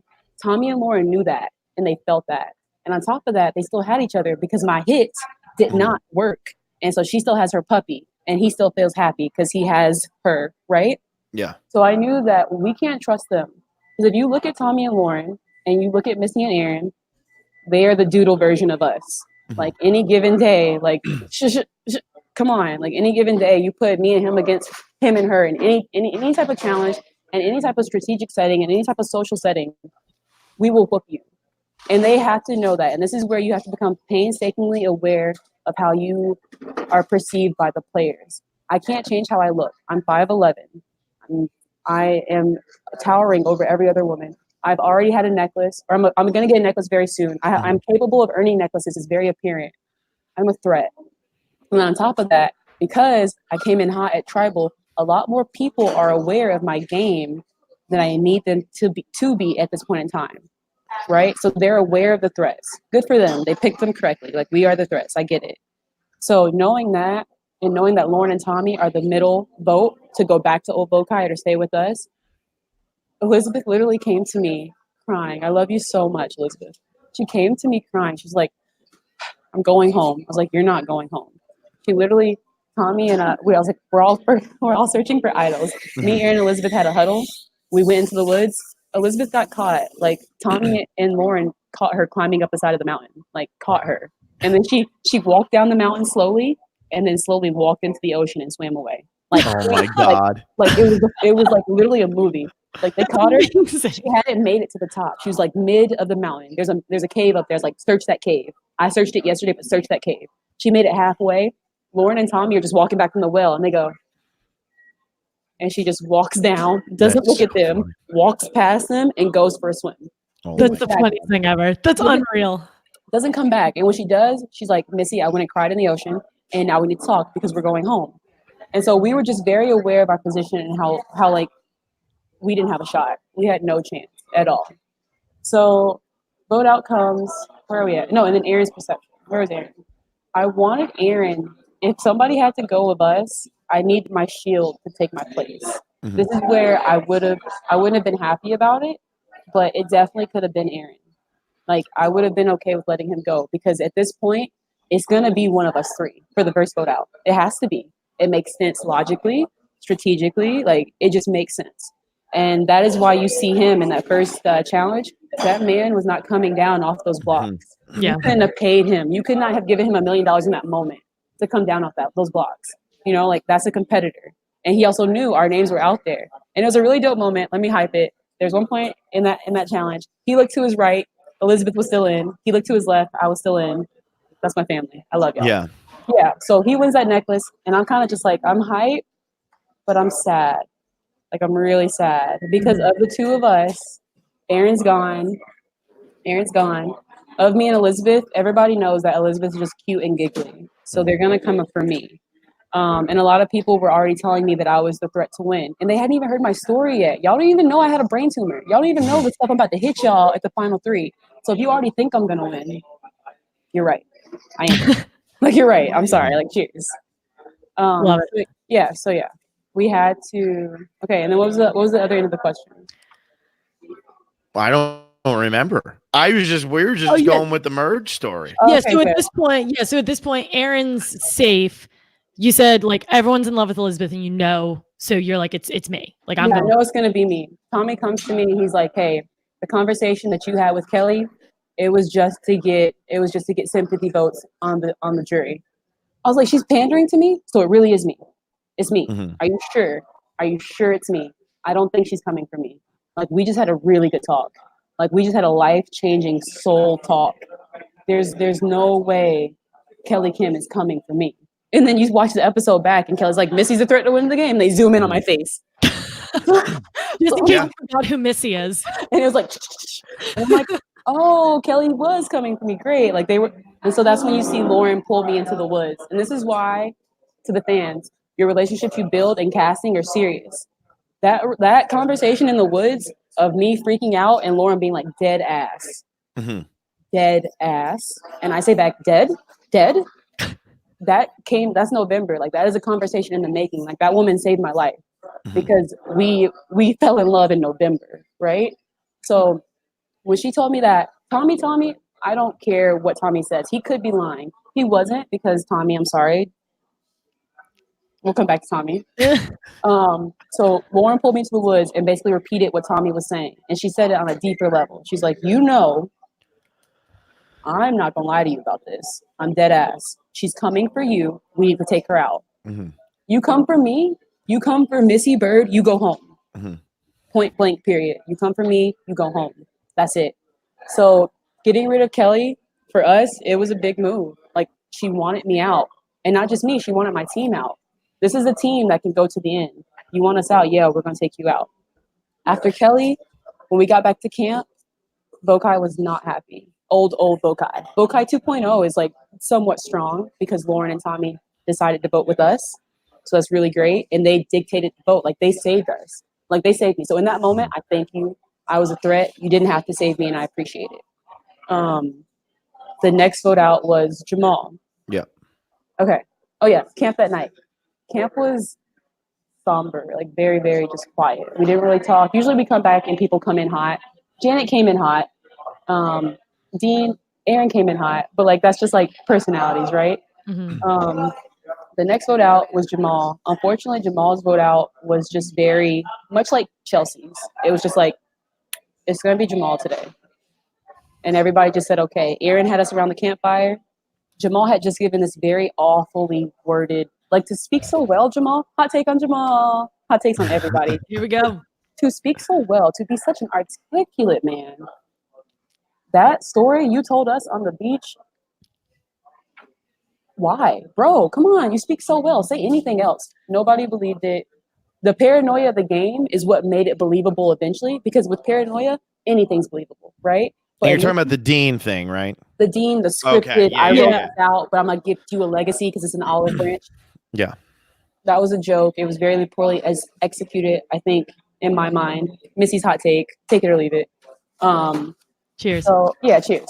So I thought that was really bad. And what it did, he thought that it would give him an outlet to reach out to people. Really, it just put a target on him. And we want Dean more than we want Jamal in that moment. Why? Dean is original Lyro. So we go back to what is advantageous to the group. Dean knows us more. He feels better with us, right? Even though we blindsided him, now so is Old Purple. Yeah. They blindsided him too, right? So he doesn't, if he's going to go back to somebody, it's like, let me go back at least to I've spent more time. I know them a little bit better. So in order to earn back Dean's trust and to make sure he was going to be with us, Aaron was like, hey, you know what I can do? He's like the Godfather. You know what I'll do? I'll take him out. Mm-hmm. I'll take him out. Why not? For you? Will you vote with us next vote? I'll take him out, right? Because we had other people from Bokai now working with us closely. Yeah. So it was better for us, so we thought to take Jamal out.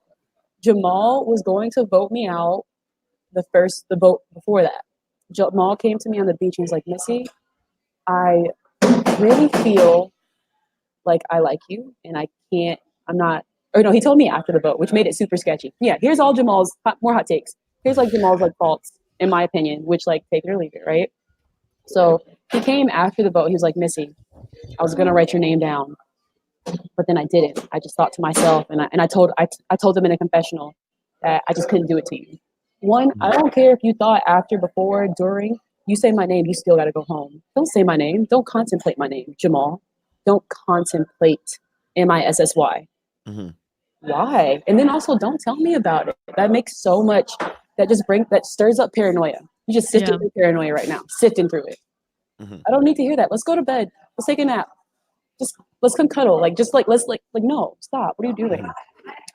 So him saying that was a red flag. Him doing that with Dean, I'm extending an olive branch. Yeah. It's your birthday. Red flag. He never felt like he could trust me fully, so our conversations were super, super brief. He knew that he was potentially a vote out based on the numbers for that vote. So for the first time ever, we had such a good conversation. But it was 5 minutes before the vote out. Yeah. Right? We had the best. I think he told me he knew he had some information that he had not shared with other people yet. He tried to share it with me. Too little, too late. Like, yes, I do feel like I could trust you now. Like, that information, that was great. I can't remember what it was. But see, it's not even relevant to my mind, to my gameplay. Because you told me too late. If I can't go and convince my team of people not to get rid of you, I don't get upset when you get voted out. It takes more than one person to do it, Chelsea. Hot take. Going back to Jamal. It takes more than one person to change a vote. Yeah. So, Jamal, yes, you shared that with me. Now I do feel something for you. What can I do in 2 minutes? What can I do? I can't go have a full errand. I need you to trust me. I'm calling a hill. I need this to be like, give me a minute. Hear me out. There's no time for me to convince people who are sleep deprived, paranoid, tired. There's no time. Yeah. Right? So he went home. And so why was Karishma still the second name coming up? If you, at this point, I mean, did anybody think Karishma was going to go to the end and have a chance to win? And she's also an old Lyro. Like, why was her name? Why did she end up getting 3 votes that night? And I'm looking at it right here. It was Elizabeth, it was Elaine, and it was Lauren who all voted Karishma. Okay, good. All of the votes, it sucks too for stats. So everybody wants the perfect playing card. Another shout out by Katie. Everybody wants that perfect playing card where it's like voted correctly every tribal. Sometimes in order for your alliance to succeed, you have to put a vote on somebody else. So we need to split it. We need to do like 5-4. If he has an idol, if he has an advantage, if he has a block of vote, if he has like an extra vote, sometimes we have to disperse the votes to be safe. So, and then what was your question? I was just saying, why was Karishma the person who you were? Yes. Why was she the person that we would go, like, we're going for other than Jamal? Like, Jamal gets 6, you split the vote, and Karishma gets 3, and then Janet had 2. Right. Janet ends up playing the idol. Did you know she had the idol? Is that why you went with Karishma over Janet, or what was the reasoning there? Okay, yeah. So this sucks, and this goes back to like starvation and tiredness. I had the necklace on for this tribal, right? Yeah. It was you and Aaron had both just won. Let's go. Yeah. My boy. So that challenge was it depleted me completely. Like when I got back into the boat, swimming back from that platform after winning the challenge, Nora had to wade in the water. I love you, Nora. Nora had to wade in the water and wait for me because I'm not a good swimmer. And on top of that, my entire body is fatigued. We stayed over that water for like 30-ish minutes. Yeah. So every part of me was just doing this. Like my hands were like that. And we got in the boat. I couldn't drink my water bottle. She had to open it and pour it on me.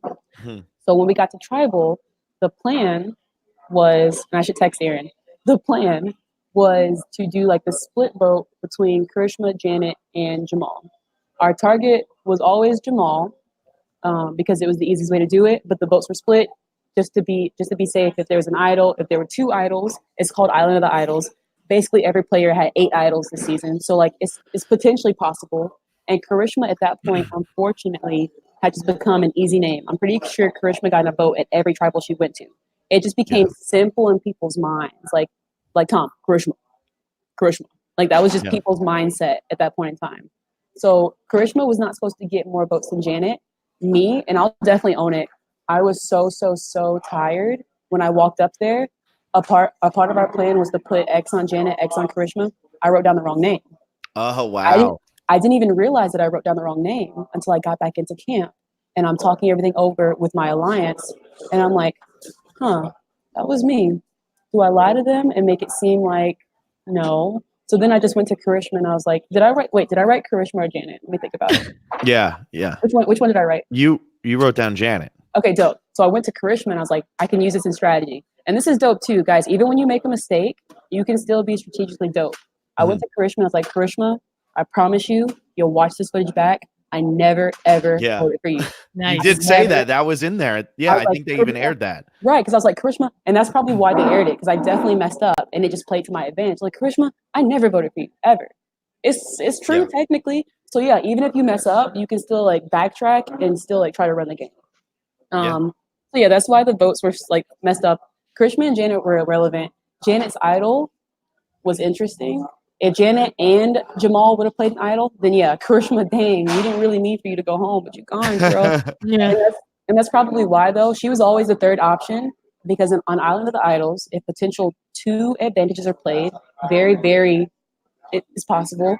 Nobody cares if Karishma goes home. Nobody cares if she goes home, and no one cares if she makes it to the end. Hot take. I love you now, Karishma, but it's true. You can make it to the end any Tuesday, Wednesday, Thursday through Friday. Make it to the end, sit next to me. It don't matter. Mm-hmm. Yeah. Or you can go home and hopefully you'll suck it up and adjust, and you'll still vote for me when I'm in the seats. I love you. I'm really jumping far here, but the best part of this is you have such an awesome reaction when Karishma plays her idol. Like you have like that was awesome to watch. I'm to be on the jury, super far, but to be on the jury and to watch that, I was hyped. Yeah. Once you're on the jury, I don't like or dislike anybody. I'm still in the game, you know. You're here for the movie. I'm such a fan because we are all super fans, right? I'm finally living my dream, and it sucks. Yeah, I'm wearing like a different colored jug rug, and now I'm on the jury. But I'm still like, I'm at home, bro. Like this is dope. Like this is so dope. And yeah, like at that point, I become a viewer, and you want the underdog to win. So yeah, Karishma, eat them up. Let's go. Like let's go. So I was hyped. Same thing with Dean. Dean was having those like, mom, look at me now. I was in the green room at the finale, hyped. You were hyped out there. What was the line that you had? Like, let's go, you were boy. Like, let's go. You were like talking back at him. I was like, he was trying to like, and I was yelling so loudly. I was like, let's fucking go. Like, what are you doing? I had no idea. Like, what are you doing? Yeah. I was in it. Like, I was rooting for him. But coming back to Dean. Okay. Yeah. So let's go back. Who's the next vote out? The next vote out is now we're up to the part of the episode, Missy, where Aaron and Missy both go home.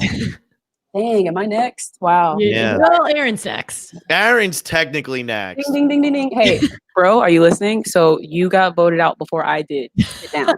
Yeah. Dual Ponderosa is amazing. That's my best friend. Like, I love him so much. I'm so happy Aaron came into my life.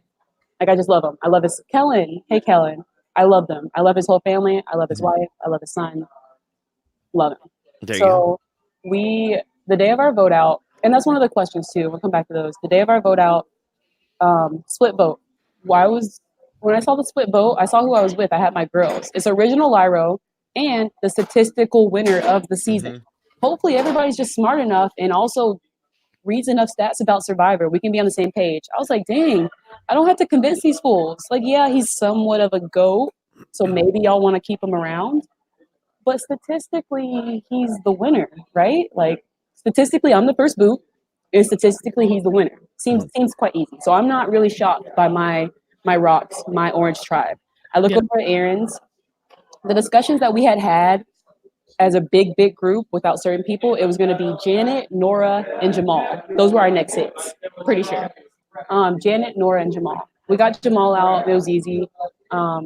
Janet, she's now making a name for herself, not much because of gameplay, but just people just love Janet. You want to root for Janet in the same way you want to root for Elaine, right? But to me, if I would have been on their tribe, and actually that they didn't do it, right? They took out Aaron. I'm not going to take out Janet or Elaine just yet anyway. I wouldn't personally. Just because they're both so good at making fire. We don't need to take you out. People will get so scared at 6. If I could have Elaine and Janet and Aaron with me at 6, I mean, I've already won the game, but dang, I won the game. Yeah. You are not in your right mind. People focus on the wrong things. They make, like, you're not going to let 2 people who can make fire in their sleep, or so they claim. Just like Karishma. They're not the best. Janet and Elaine are not the best fire makers. They're not. Like, it's great. They're really good at it, but they're not the best at it. But if you were self-proclaimed the best at it, Karishma, puzzles, right? Self-proclaimed. Yeah. Janet self-proclaimed, Elaine self-proclaimed, and on top of that, they would carry it out. They would do it around camp. Dang, you showing people y'all know how to make fire? I haven't touched the flint since day 1, and it's day 28. Yeah. You better stop. Actually, don't stop. Keep doing it. Same thing with Chelsea. It's like, girl, make that fire. Make that fire. Like, I was hyping them. Yeah, so I didn't think that they would take out Janet at that time. I never thought it would be Aaron still. And maybe this is where my lapse in judgment comes with emotion for me. I love Aaron and Elizabeth so much. Like those are the people that got me through a very like difficult time. So seeing Aaron on the jury, it makes sense. Like as we sit here and like I'm home, I'm well fed, you know, it makes sense to take him out. Y'all had a strategical threat. You had a competitor that will take every necklace off of your body. Threat. Every single necklace, any day of the week, unless he's competing against me, that man will wear it. Right? You have this guy. It makes sense why they would take him out like that. I get it. But in the game where I'm emotional, my mind never even, I saw the split. I was like, okay, they'll stick with the plan. They'll take out Janet, right? So it's crazy how you can see like your perception in the game is so off because of the hunger, the deprivation. Yeah, because going into it, your vote, where it was you versus Tommy, was the more stressful. Who could it be? And it worked out that the other vote happened first, because as we're watching at home, we're going, okay, goodbye, Aaron. Like this is right. obvious. It's just like we get it. Janet's not going home. It's like she's winking at the jury, but we're able to see this. And then when it's you versus Tommy, it's like, okay, this is actually this is setting the tone for what's about to happen for the end of the game. Yes, and totally agree. When you walk into tribal council and you see Aaron on the jury, are you like, do you know? Wow. Okay, stop. I might cry. Oh no. Guys. So walking up to final tribal, walking up to tribal council, you can see the jury's backs. So you know Jack's here. That's Jack. Yeah. You know Jamal's broad shoulders. That's Jamal. I walked up. I had my torch. I saw a red shirt and I saw red underwear. And honestly, I tried to stop, and a producer like keep walking. I would like the physical reaction that I gave. It was not gameplay. The thing that I said when I walked up, it was not gameplay. It was not strategy. In that moment, my brother just died. Like somebody killed him. And the first thing I remember, like I'm gonna cry. Like the first thing I remember thinking about was I can't speak to him anymore, because I mean I'm gonna win the game, right? So I have to make it further. But like I wanted his death to be on my terms. Aaron, I wanted the honor of killing you. Like you deserved a better competitor to kill you. I wanted to kill you. I wanted to take you out. So for someone else to take him out, and on top of that, I know how much he was playing. I know what he was playing for. I know how much he loves his family. For somebody to take him out like that, and it was just, I wasn't even there to help or protect him. I was shook. Like I was just so hurt. You know, like my world really crashed. Same thing with Elizabeth. Like you could see it on our faces. Like it was just so much more than the game. It was so much more than money. Like that's just my bro. Somebody took him out. Somebody hurt him, and I was not there to defend him. Because again, in real life, you come at him, at me, I will buy a plane ticket and I will mess you up, right? Like simple. So yeah, like that was just super. It was a lot of emotion, and I looked at him, and my thought, like he could read my mind. I'm just like, who called the hit? Who called the hit? Because whoever called the hit, if I don't kill them today, if I don't kill them tomorrow, I will slowly and methodically make sure they feel the pain they just made you feel. Easy, simple, done. That I can do for you. Because I know on the jury, if I make the final 3 seats, you best believe that man is pitching my game as if it's his. Yeah. You know, he's hyping the jury to vote for me. That's just like the love and the respect that we share. So I was very, very, who? You tell me who. You tell me who. Like a very like Natalie, Jeremy from very, very much. Like I can't wait to meet both of them to explain to them how much they mean to us.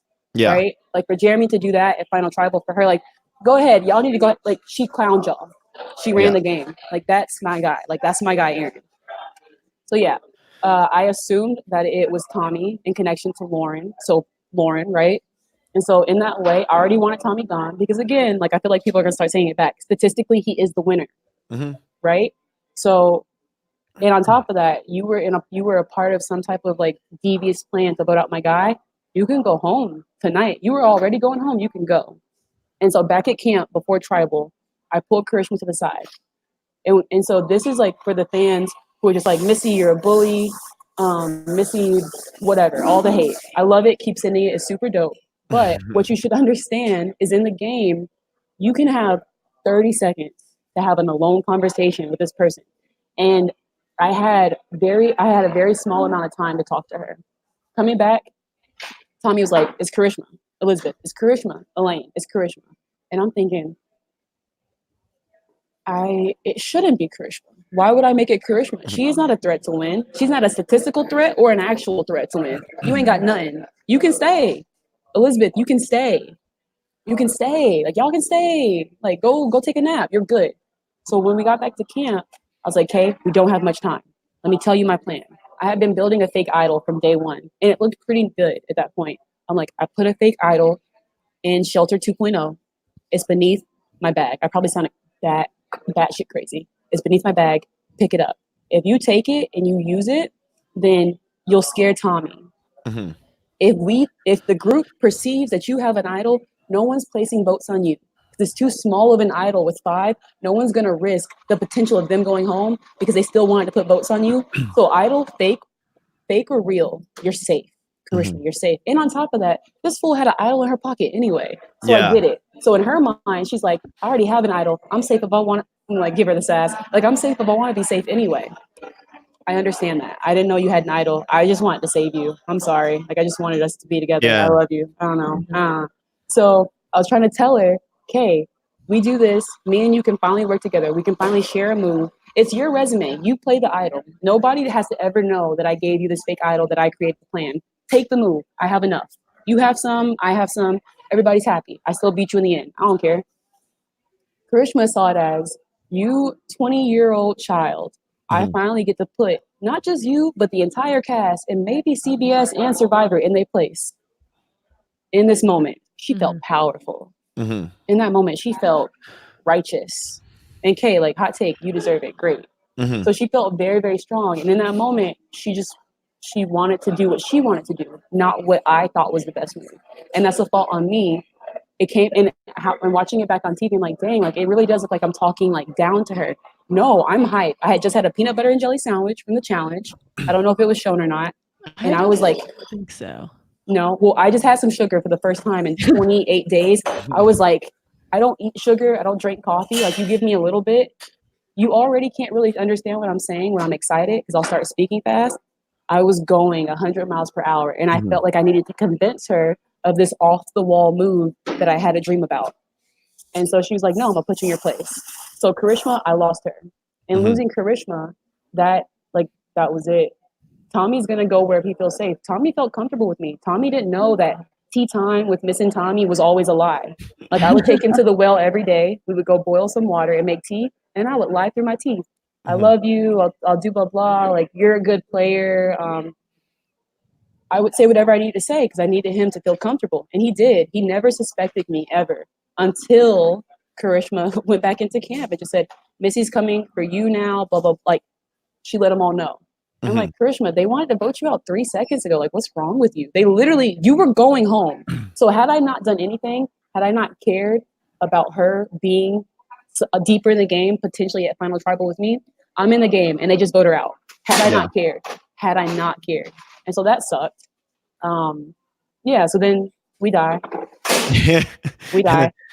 And everything else kept going. Yeah, we die. Together. And the world kept, we died together though. Yeah, so I like beautiful. You too. Beautiful. Like, especially after watching your Ponderosa and seeing how close you two were. That's my guy. So it's like, this went the way it should have. It's a fitting end. And I tell him all the time, and same thing with Elizabeth, if I had to kill you both, I would. But I don't know if you would have recovered from the death that I would have, like, brought upon you. So it's better that we're just best friends now. Yeah. Because I never would have taken. No, I've told them both. I would have taken them both to the end. I would beat both of them. They know. I was about to ask, if you had it your way, when would you have cut Aaron? Because it sounded like you wanted to go to the end with Elizabeth. So I would have sat with Aaron before I would have sat with Elizabeth, only because Elizabeth is so social that my game's aggressive. Sitting here talking about it, like, even talking about the strategy that I had in the game, I hear it in my voice. It was aggressive.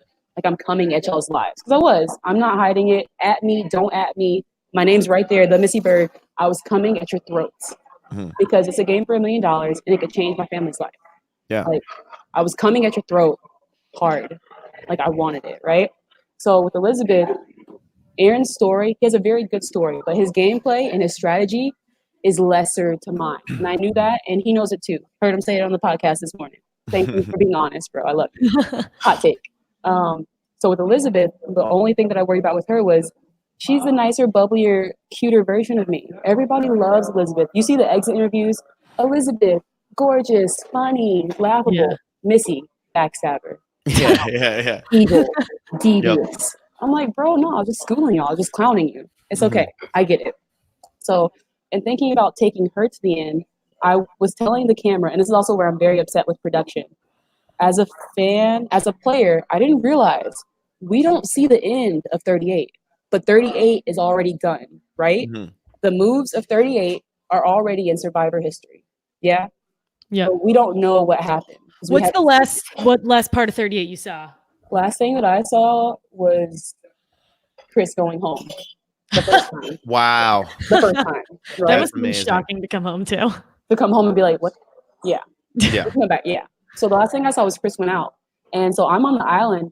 By day 15, my final strategy was to take Elizabeth to the end, kill Aaron at or around 6, take off my necklace, and give it to somebody, take Elizabeth out and fire. Yeah. I know for a fact, whether or not I knew about IOI, that she's a recruit. She can't make fire. Yep. I'll take you out. I don't mind making fire. Like I learned from the great. I learned from V. Wendell Holland III how to make fire. Come at me, please, at me. So yeah, that was my final strategy. And I started pitching that to production in my confessionals. Like, here's if I were to make it to the end, here's the epic showdown you would get.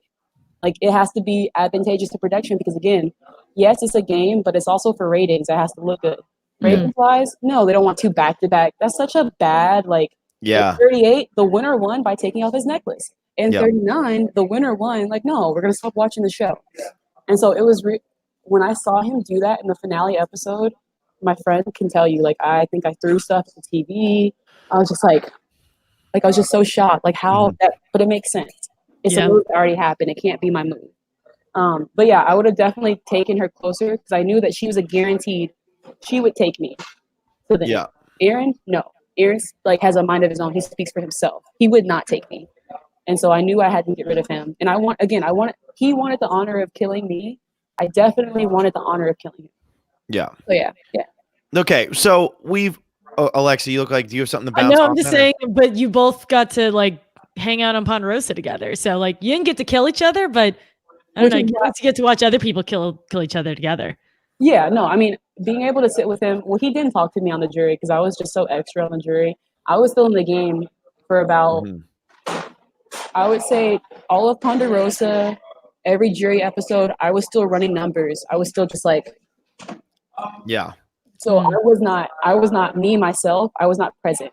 And that's why when I got out of Survivor, I left my life and I packed a bag and I went to 20 countries with like one bag and two pairs of clothes. I was too wrapped up in the game and I wanted to get back to just saying dope and being chill. I needed to de-stress, detox from like cutting throats every day and just like let it go. Because I was very, very wrapped up in it right when we got back. No, well, go ahead. At Ponderosa, most people are on vacation. You just lost a chance at $1 million. You just like had all these negative things happen to you. You've heard all the bad things people say about you. For me, I assumed y'all would say bad things about me. I never expected to be a Ponderosa. I didn't even pack clothes for the jury. That's why I wore the same hoodie every night. I packed my hoodie because it makes me feel safe and I love it, right? So I was bent out of shape. I didn't accomplish the goal that I saw for myself. And now, in my opinion, steaming hot take, the tea is still hot. Lesser competitors will now take my title. I was bent out of shape. And I'm trying to figure out, how did I mess up? How did I drop the ball, literally, emotionally, and physically, to let this happen? Yeah. Which is hard because in Survivor now, especially with all the twists and turns and getting split at 11 where it's 6 and 5, and who thinks they're ever going to do a split at 11 out of all the things? Maybe at 10, but at 11, it doesn't make any sense. It's just, you never know what's going to happen. You just can't tell. And that's why everybody always asks us, especially with all winners coming up, rank the winners. It's literally impossible to do because Richard Hatch, everybody would always say, oh, he's the greatest winner. Look what he did. But what he played and what Tommy just played are not the same game. It's not. It's like football when they used to run and now they pass all the time. It's like, you can't compare the stats. It's just not the same thing. It's not possible. Different game, different setting. You remove one person from our season, our lineup of players would be completely different. All over. You put in one new person and that recruit, whatever, But even what's crazier too is you could put the exact same cast out there a second time, and it's completely different. Yeah, it's really dope. Yeah, it's dope. Yeah. Yeah, and that's what's so crazy about the entire thing. But you said you took a break from cutting throats and everything. I'm ready to get you back to cutting throats. You've been putting off talking about Dean and Tommy for way too long. Oh, boy. Tell us Okay. about the final tribal. So here's this final tribal. Nora's there. Maybe you don't have to. I mean, you can tell us how you feel about Nora, but you've been really putting off. We'll get to Tommy. We'll get to Dean. You're doing a lot of the hand stuff. So I'm ready to go here. Let's go. All right, they're back. They're on the camera now. Okay. Here we go. Final tribal. Okay. Starting with our winner, people are saying, and to preface, everybody, if you guys watch this, I love all y'all. I really do. You know, we're friends outside the game. I'm gonna come visit everybody. I love you. This is my in-game perspective and a hot take about how I thought you played compared to my game. That's it.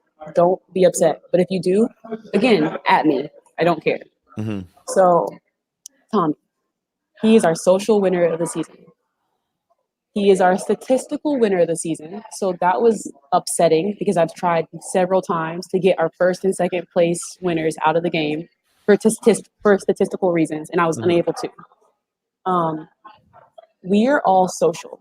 Humans as beings are social creatures. Without being social with other humans, you die. Without we die. If you don't communicate with someone daily, you die. That in itself makes us all social. To say that he deserves to be the winner, he played the social game, Tommy was just there. Tommy was there. Like, Dean was there. Like, Tommy worked for Lauren. And again, Tommy won. Obviously, what he did was right. And so one of the questions that a fan sent me on my Instagram was, should you lay low, do nothing, or should you make a name for yourself? I think it's cool that people come up to me and quote things back to me that I said. I think that's super dope, and I love it. Seriously, I didn't win. Tommy did nothing. Tommy did nothing. And Tommy won. Yeah. So you decide for yourself how you want to play Survivor. New Survivor, sit in camp. Don't touch a necklace. Don't get up too much. You'll make it pretty far. You'll make a solid check. The checks from 6th place and up drastically jump. Are you there to just make money? Don't do anything. Go on a vacation. Sit on the beach. Tan. Don't go fishing. You exert too much energy. Sit there and do nothing. And I promise you, you'll get a decent payout and you can go travel the world with it. Promise you. You can go buy a house. You can go propose to your fiance. Congratulations on the engagement. You can go do whatever you want, right? So I think that's my biggest thing. By definition, humans are social beings. My game was social. Aaron is social. Elizabeth, gregariously social, right? We're all social. It takes more. And so I made a decision matrix, and I feel like this shows like how nerdy I am. I made a decision matrix at Ponderosa, and I put Nora, Dean, and Tommy. And I put the grid, and I put the factors that I weigh the most. Outwit, outplay, outlast, and then also other things. Need. If you already have $1 million, I'm not giving you $1 million. And that's my personal opinion. I get a vote. I don't care if you like it or not. And then there were like other things that I found important, like how you acted out there, how you were, blah, blah, blah. And so on my grid, Tommy came in 3rd place. Even Dean beat him. Like I'll print, for the fans, I will let me read what it says and I'll put it on my Instagram. But yeah, so perhaps, like check back, perhaps it'll be posted. You have to get like the black tape that they put on the report. Yeah. I'll definitely post it. I'll just sit there a bit because like it's personal notes in my journal. So I made that grid and Tommy came in last place. There's no way in the world that Tommy would ever earn my vote. Dean might get it because he's also Lyro, and it's like, I guess Lyro's strong to the end, and thank God somebody made it because we're tragic. Yeah. Tragic. Yeah. And then Nora, and this is like hot take on Nora. My hot take on Nora is like probably a little bit different than everybody else's this podcast. Nora did everything that I wanted to do, and she did it in a very unconventional way. Circling back to Tommy and Dean, of course. Nora is one necklace away from the record. One of my goals, one of my bucket list things was to take Kim's record. I wanted the necklaces. Nora, you did that. You did more. Hats off. Wow. She played how she wanted. Like, she didn't change herself. The Nora you see on TV, unlike the rest of us, is the Nora you get. The Missy you see on TV, slitting throats, all that. I cried. Oh, good. The question. We got to get back to that. I cried every night. I'm afraid of the dark. I'm afraid of swimming. Oh, dope, bro. I wanted you to see I wrote it down. Dope, bro. I like you. Okay, yeah, I won't ever come at you. I'll never call a hit on you. Yeah. Yeah. So like the characters that you see don't always align with the humans that we are. The character that you see is a product of production, editing, and ratings. However, Nora is one person that I can honestly say she was herself and she made it far. So good on Nora. Circling back. Now Tommy. So Nora won my decision matrix. But when Nora got to final tribal, and I know she already did the podcast, I haven't watched it yet. She just really she lost it. Like she couldn't speak. She was afraid. And I get it. The questions that the jury were asking her were disgusting. Like the things that they were saying to her, saying about her, they were disgusting. And how can you speak? Like you accomplished your dream and you accomplished it the way you want, being your unconventional self. And here you are pitching and people won't even give you the time of day to speak. I am so sorry. Like, why would they? It upset me and I'm on the jury. I've already lost and I'm trying to defend her. But she couldn't defend her game. If you can't defend your game, they can't give it to you. And I think what you just said was interesting, that Nora is the only person who played the game the same way she is in real life. And it kind of goes back 100%. To the whole, somebody will ask you, okay, list three things you're good at. And you sit there and you think about it, but list 3 things you're bad at. You'll say them like 2 seconds. And I think that happens a lot. And I think what happens is with Nora, she wasn't just defending her game. She felt like she was really defending herself. Exactly. Ooh, yeah. Ooh, so it probably like was so much more personal for her. Yeah. And where Tommy and Dean, they can kind of be like, well, I wouldn't do this in real life, but I can defend my decision because it was the game. And Nora's trying to be like, this is who I am. No, that's like 2. So I had to fly out to visit some people. 1, because I think a lot of the cast was afraid of me. And I was like, guys, no, I'm not like that in real life. Like we can go chill. Like we can go to the pool. I'll buy you a drink. So I had to go fly out and see some people. But with Nora, going to Nora's World, oh, dope. Nice plug. Nora's World video on my YouTube is super dope. I loved it. We all took a trip down to Nora. And it was just so refreshing. I love it. Like, it was Nora. I was like, Nora, the last time I spoke to you, we were on a beach and we were drawing hearts and circles in the sand. And sitting in her room, like we almost cried. I was like, it's like we're back. Like it's just us. Me and Nora are just me and Nora. She was never lying to me. She was never deceiving me. That's just us. So it's great for her to be herself and make it that far. That is hats off to you just being able to do that because most people can't. So she should be proud of herself. And she said it in her final confessional with the necklace. I did this playing the way I wanted to play, and I hope it's an inspiration to people. Be yourself, accomplish things that you never thought you could, and look where you can go. Yeah. Damn, Nora, let's go. Like, let's go. So she couldn't speak at Final Tribal. That really sucks. Dean. Here we go.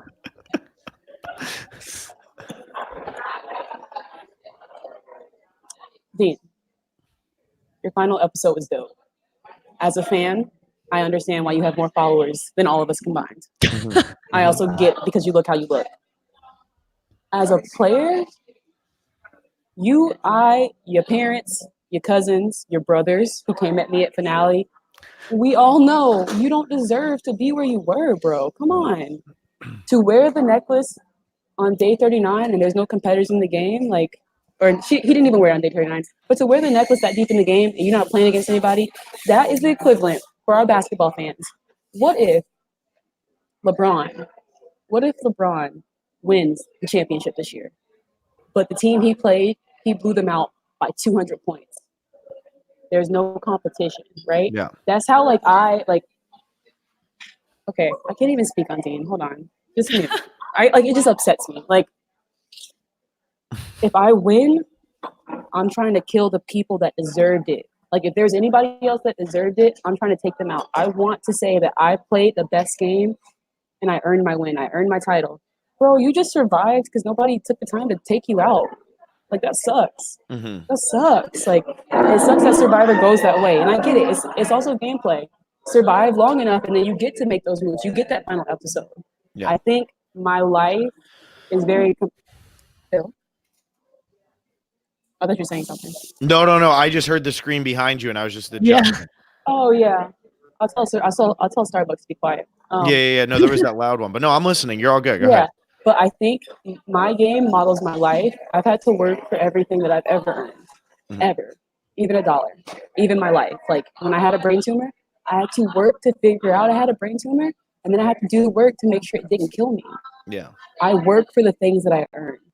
No one will ever give me anything. And if you were to give me something, I don't want it. Yeah. He was given a final third spot, and that's super cool and that's dope and everything. And I'm glad that he made the most with like the people that were left, but I don't really, it's not the game for me. Do I love Dean now? Yeah. DK chilling, all about it. I want to go to New York. I want to shoot a Dean behind the scenes video. Love the kid as a person. As a player, no. Would he have caught my vote? Maybe, because my decision matrix, right? Dean was after Nora. I would have given him my vote if something crazy happened. So now Nora botched Final Tribal. Nora's lost. Nora lost at Final Tribal. She could have won, but she lost it. Also with the addition of like the jurors saying mean things to her, so I totally get it. Yeah. Now Dean is at Final Tribal. He's coming in hot. I'm like, let's go. What are you doing? I'm hot. I'm heated. I'm hyping him. Like I told him, I'm your hype man. He had my vote. Dean had my vote at that point. I'm following my matrix. It's like, Nora's out. Number 2 has my vote. Dean looked at me, not shown on camera. Confer with him when y'all talk to him. Dean at me. Dean looked at me. He goes, Missy, Elizabeth was never your number 1. He always belonged to me. Okay, Dean, at this point in time, I hold about 13% of your $1 million vote. Yeah. Don't you want to tell me I look pretty in my dress? Don't you want to tell me my makeup looks nice? Don't you want to tell me that you miss my drug rug? I own stock in your vote. Don't look at me and try to taunt me because I clowned you in the game. I'm always going to clown you in the game. We could run it back 10 times, Dean. You have no game compared to mine. So don't clown me now when my voice is gone. I have no voice. I can't come at you like that. You know I can't. I'm here to give y'all money, right? But my voice in that moment was either to give you my vote or not. So when you looked at me and you said Elizabeth was never with you, and something you don't know was that Elizabeth was always with me and would have taken you out in my place, you tried to hurt me for no reason. Like, you know that's my best friend. And you know that she probably hadn't told me that yet because she doesn't want to hurt me. So when I turned around at Final Tribal on camera live, I'm like, Eve, like, is that true though? Is that true? Did you do that? Like, what's going on? And she said, yeah. Dean, you lost my vote. Quite simple. Yeah. That was probably the only time I was emotional. I'm out the game. I don't have to be strategic or logical anymore. I don't have to run the game. I can be emotional. An emotional 25-year-old Missy, you hurt my feelings, Dean. Take me on a date, though, and it'll be all right. That seems to be how Dean can really redeem himself with everybody. With everybody. Yeah, just take me on a date. Like, make me feel special, Dean. Come on. No shirt. And so, Tommy, coming back to Tommy. Tommy won the game. Tommy got my vote by default. I've already told him, like, I had nobody else to vote for. I couldn't vote for myself. Chuck, Tommy, like, y'all too. I'd vote for y'all. Like, there's nobody else to give it to. So you got my vote, and I put a heart on it. And I'm glad that was the one that was read at Tribal. Like, it is. It's all love. All love to everybody. But, yeah, definitely a default vote. I like the one thing that Tommy said at Tribal is, like, I don't have to own the advantages or the necklaces. I just need to know where they are. And that's something that's a quote from Jeff himself. So I like that. Tommy is educated. Tommy speaks well. Tommy is statistically the type of winner that ratings and production and the world has seen for the past 20 years. All right. There you go. Dope, bro. That's dope. Congrats. Good season. Happy engagement. Super down to come to the wedding. Let's get turned. Yeah. So Final Tribal for me, it was definitely a roller coaster. I came in thinking that there's no way that Tommy would take my vote, but because of the decision matrix, and I'm very big on like stats or data. But in the end, it stopped mattering once Dean was mean to me and Nora couldn't pitch for her life. Like, she couldn't give us what we needed. And I think also it's interesting too for the jury that even though we're outside of the game, you still don't want to be on the wrong side of the boat. There's a lot of stigmas in Survivor. Don't throw a challenge. These stigmas are built. Don't be on the wrong side of the boat, right? Like, you grow up knowing as a super fan, you don't do those two things. So even in the jury, you notice sometimes, like, have you ever noticed that statistically there is no third person that gets a vote? Yeah. And statistically that person is typically the female. At this point in time, it's a tradition almost. It's an awful tradition, but you don't want to be on the wrong side of that vote, even though you're technically outside of the game. Yeah. The game continues in the jury. Lauren pandered to the jury for Tommy to win. Lauren lied and said wild things about everybody else so that Tommy could win. But that's exactly what I would have done if Elizabeth was sitting there and I wasn't. Yeah. That's exactly what I would have done if Aaron was sitting there and I wasn't. So I get it. And it's funny that you say all this because Elizabeth and Aaron are the 2 dean votes. So it would have made sense had it, it was like the 3 of you as close as you were. It would have made sense if those were the 3.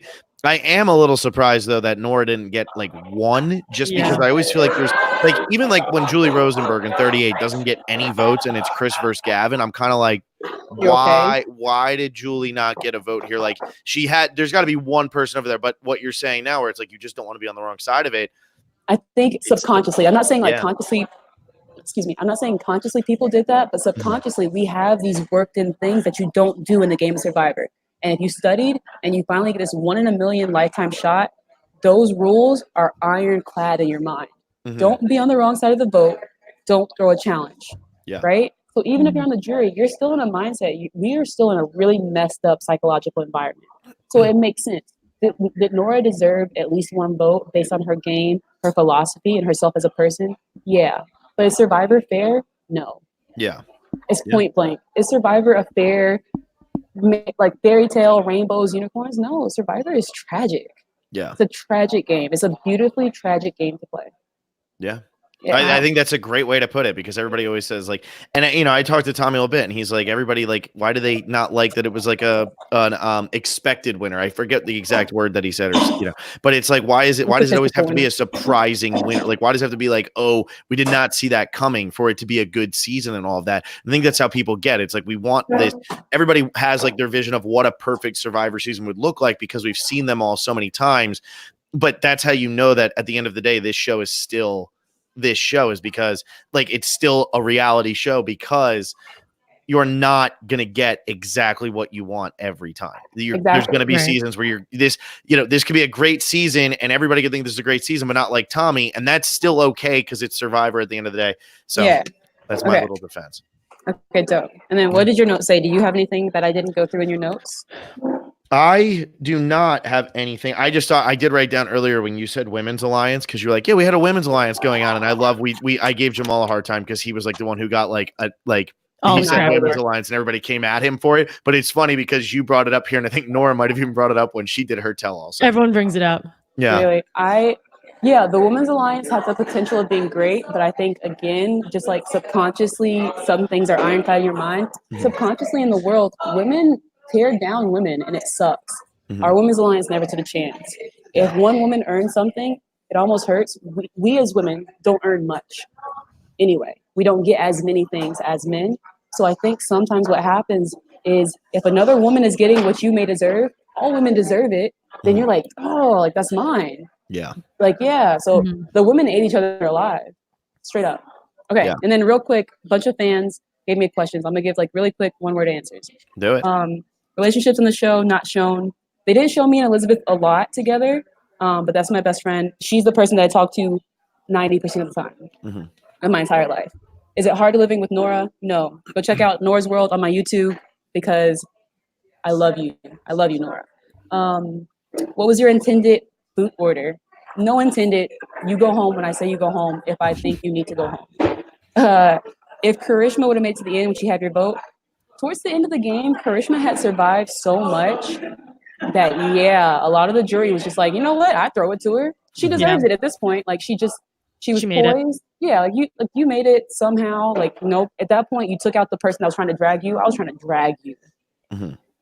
Like, you took me out. So, yeah, I mean, it would be poetic to give it to at least the person who killed me, or it was monumental. And I don't know if they made the vote out. Yeah, Karishma. Yeah. How was it living on the island? Hard, tragic, dirty, but fun. How did you try to stay dry? We didn't. We got super, super wet. It was very sad. Day 24, a piece of my soul broke off. Me and Elizabeth were left alone in a shelter with no blanket because Lauren had all the blankets. And we had no body heat or fat between the two of us. We both lost like 20 pounds. Damn. We froze to death. I cried on her. Like, shoot, I might have peed on her. Like, we had a really, really bad, like, we had a lot, like, I could cry. Bad night. Worst enemies? No enemies. It's all love. On the island, I have no friends. I don't care if you were sick. I don't care if you have a son. You go home because this is my game. Mhm. I know my family. I know who I'm here for. I don't know y'all. Mhm. I don't know y'all. Now the game is over. You can meet Missy. I'll tell you my real name. Wait, did and it she was- freeze Yeah, as she said you her just real name, froze. You just Alexa? Did froze that there. just happen? no, I didn't say my real name. Oh my God. It's No, so we're funny not because you there go, now yet. I'll tell you my real name. And like the screen actually froze and you cut out for a second. It was amazing. And I thought that was because you actually said your real name. What was it like seeing Aaron? We talked about that. Did you look for idols? You know what? I want to give like a hot take answer. Yeah, I hot take the cast. Production wants you to find the idol. I think you might find it. If they don't, you might not. But hot take. There Take we it as go. you will. I looked every morning, 5 a.m. to 7 a.m. till the next camera crew came in. I was on my hands and knees in the woods by myself with a few other people. I never was given an idol. Food that you craved. I didn't crave anything. I wanted the seats. Like my mind was. I did not think about family. I did not think about friends. Give me the seats. Who are you rooting for on 40? Wendell is like a big brother. He taught me how to.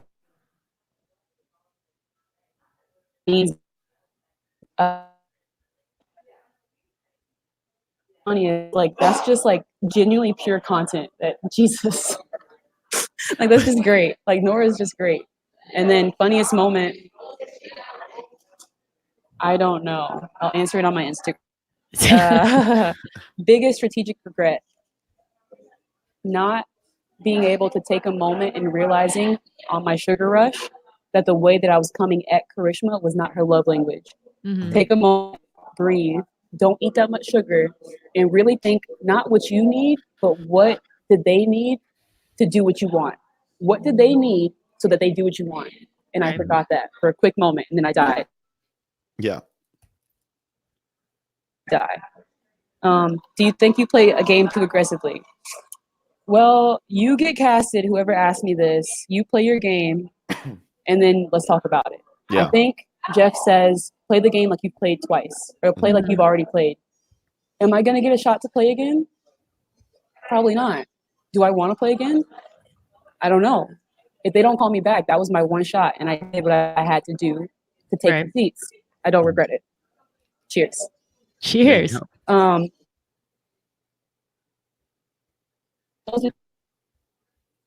Merge, necklace, take. Missy, you're cutting out. You're cutting out a little bit, so we didn't hear what that question was. Oh, what was your You're goal? just like lagging. It's like for some reason it's been cutting in and out. Only at this part though. Oh wow! It's let's see. Get off of here. I don't know. It's weird. Is it still happening? Yeah, it's going in and out a little A bit. little better. It was fantastic the entire time, and then all of a sudden it was like, let's get to the Instagram, and somebody was like, I don't want her to read these questions. Okay. I think you're better now though. You're cleared up. If it happens again, we'll cut it, and then I'll do these on Instagram. Okay. Best advice when choosing an alliance: go with your gut. Mm-hmm. That was Kellen. Yeah, go with your gut. Best and worst strategic move: all surrounding around Karishma is my downfall. Yeah. Yeah, and then last one: should you focus more on physical or strategic? You have to look at yourself in the mirror. Which one are you better at? And decide if you focus on what you're good at or if you focus on one that you're lacking in. If you're already good at physical, it's going to shine through. Yeah. If you're not good at social, talk a little bit more. Yeah, and that's it.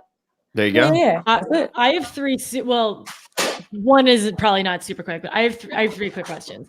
One, talk us through the Karishma slicing her hand open. Thank you, Jesus. Yeah, come on. And Karishma, when you get on here, tell the truth. The game is over. There is no more character Karishma, character whoever. Tell the truth. You are a grown woman. I will come to Texas, Karishma. Like, we will have a sit. Karishma got her. The entire tribe came to Karishma's aid. The entire, if I cut out to the You did. world, the entire tribe came to Karishma's aid. Mm-hmm. Period. That's just the truth. We don't have to talk about it anymore. And if she tells you anything, I'm not a woman, a liar. We'll at you if she says anything differently. At me. Yeah. All right. Yeah. Second, you mentioned earlier that you wanted to talk about your edit a little bit. Yeah. My edit was cool, but to be someone that is very emotional. I'm a Cancer. I know Dean likes astrology. To be someone that is very emotional and that cried all the time, it was shocking and very hard to watch. Only the moments where I was dictating and narrating the game.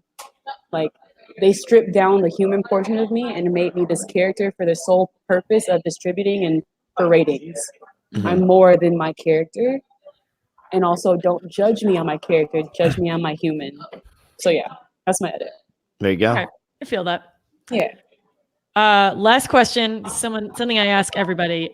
You get the green light to go on the island from casting. How did you prep between that call or from finishing casting finals through actually going out there?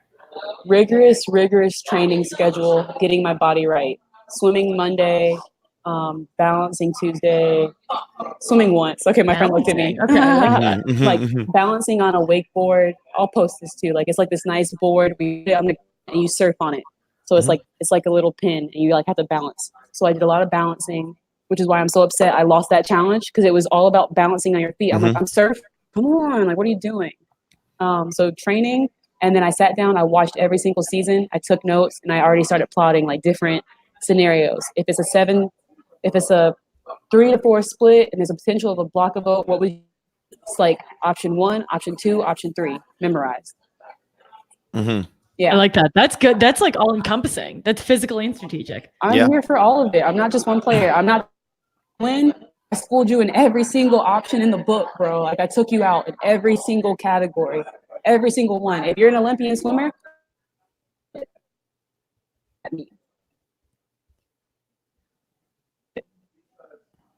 All right, we lost you as soon as you said if you're an Olympian swimmer. All right, don't at me. That's it. That's it.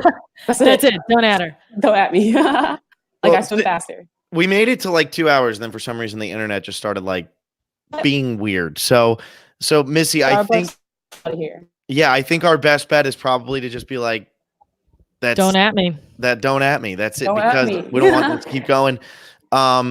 We don't want to like lose what you were saying there. So I think that this is probably the end of the line. Yeah. Wow. I know. But we came on quite a journey. That was good. I like the Instagram. I like the fact that you like went through all the Instagram messages. Yeah, that was cool. smart. So I like that. Yeah. Thank you to the fans. Thank you to the Misfits. I love you guys. Missy's Minions. I love y'all. Thank you so much. The love, the hate. I don't. Yeah. Yeah. Well, Alexa, why don't you take us home then and say what's coming up next? Yeah. So speaking of slowly and methodically killing people at Tribal Council, this Sunday, I was trying to think of how to weave this one in. This Sunday, we are talking to Elaine Stott, our second Lyra member. We're talking to her this Sunday at 9 p.m. Eastern time. And we are going to hear about whether or not she was slowly and methodically killed per Missy's wishes. She was not. She's not. She's at least alive, right? I mean, slowly and methodically killed in the way that I wanted, but yeah, it's all right. Close. All right. Close. But yeah, we're super excited to talk to Elaine. Missy, thank you so much for coming on. We were huge fans of you from the beginning. Phil picked you to win. Carl ruined my fantasy game. What'd you say? Carl ruined my fantasy game because he decided to go and pick you and just to troll me, because that's what we do here. We troll. So yeah, huge trolls over here. But thank you so much for coming on. This was awesome. We loved watching you, and hope to have you back. Cheers, guys. Thanks, Cheers, Missy. y'all. All right.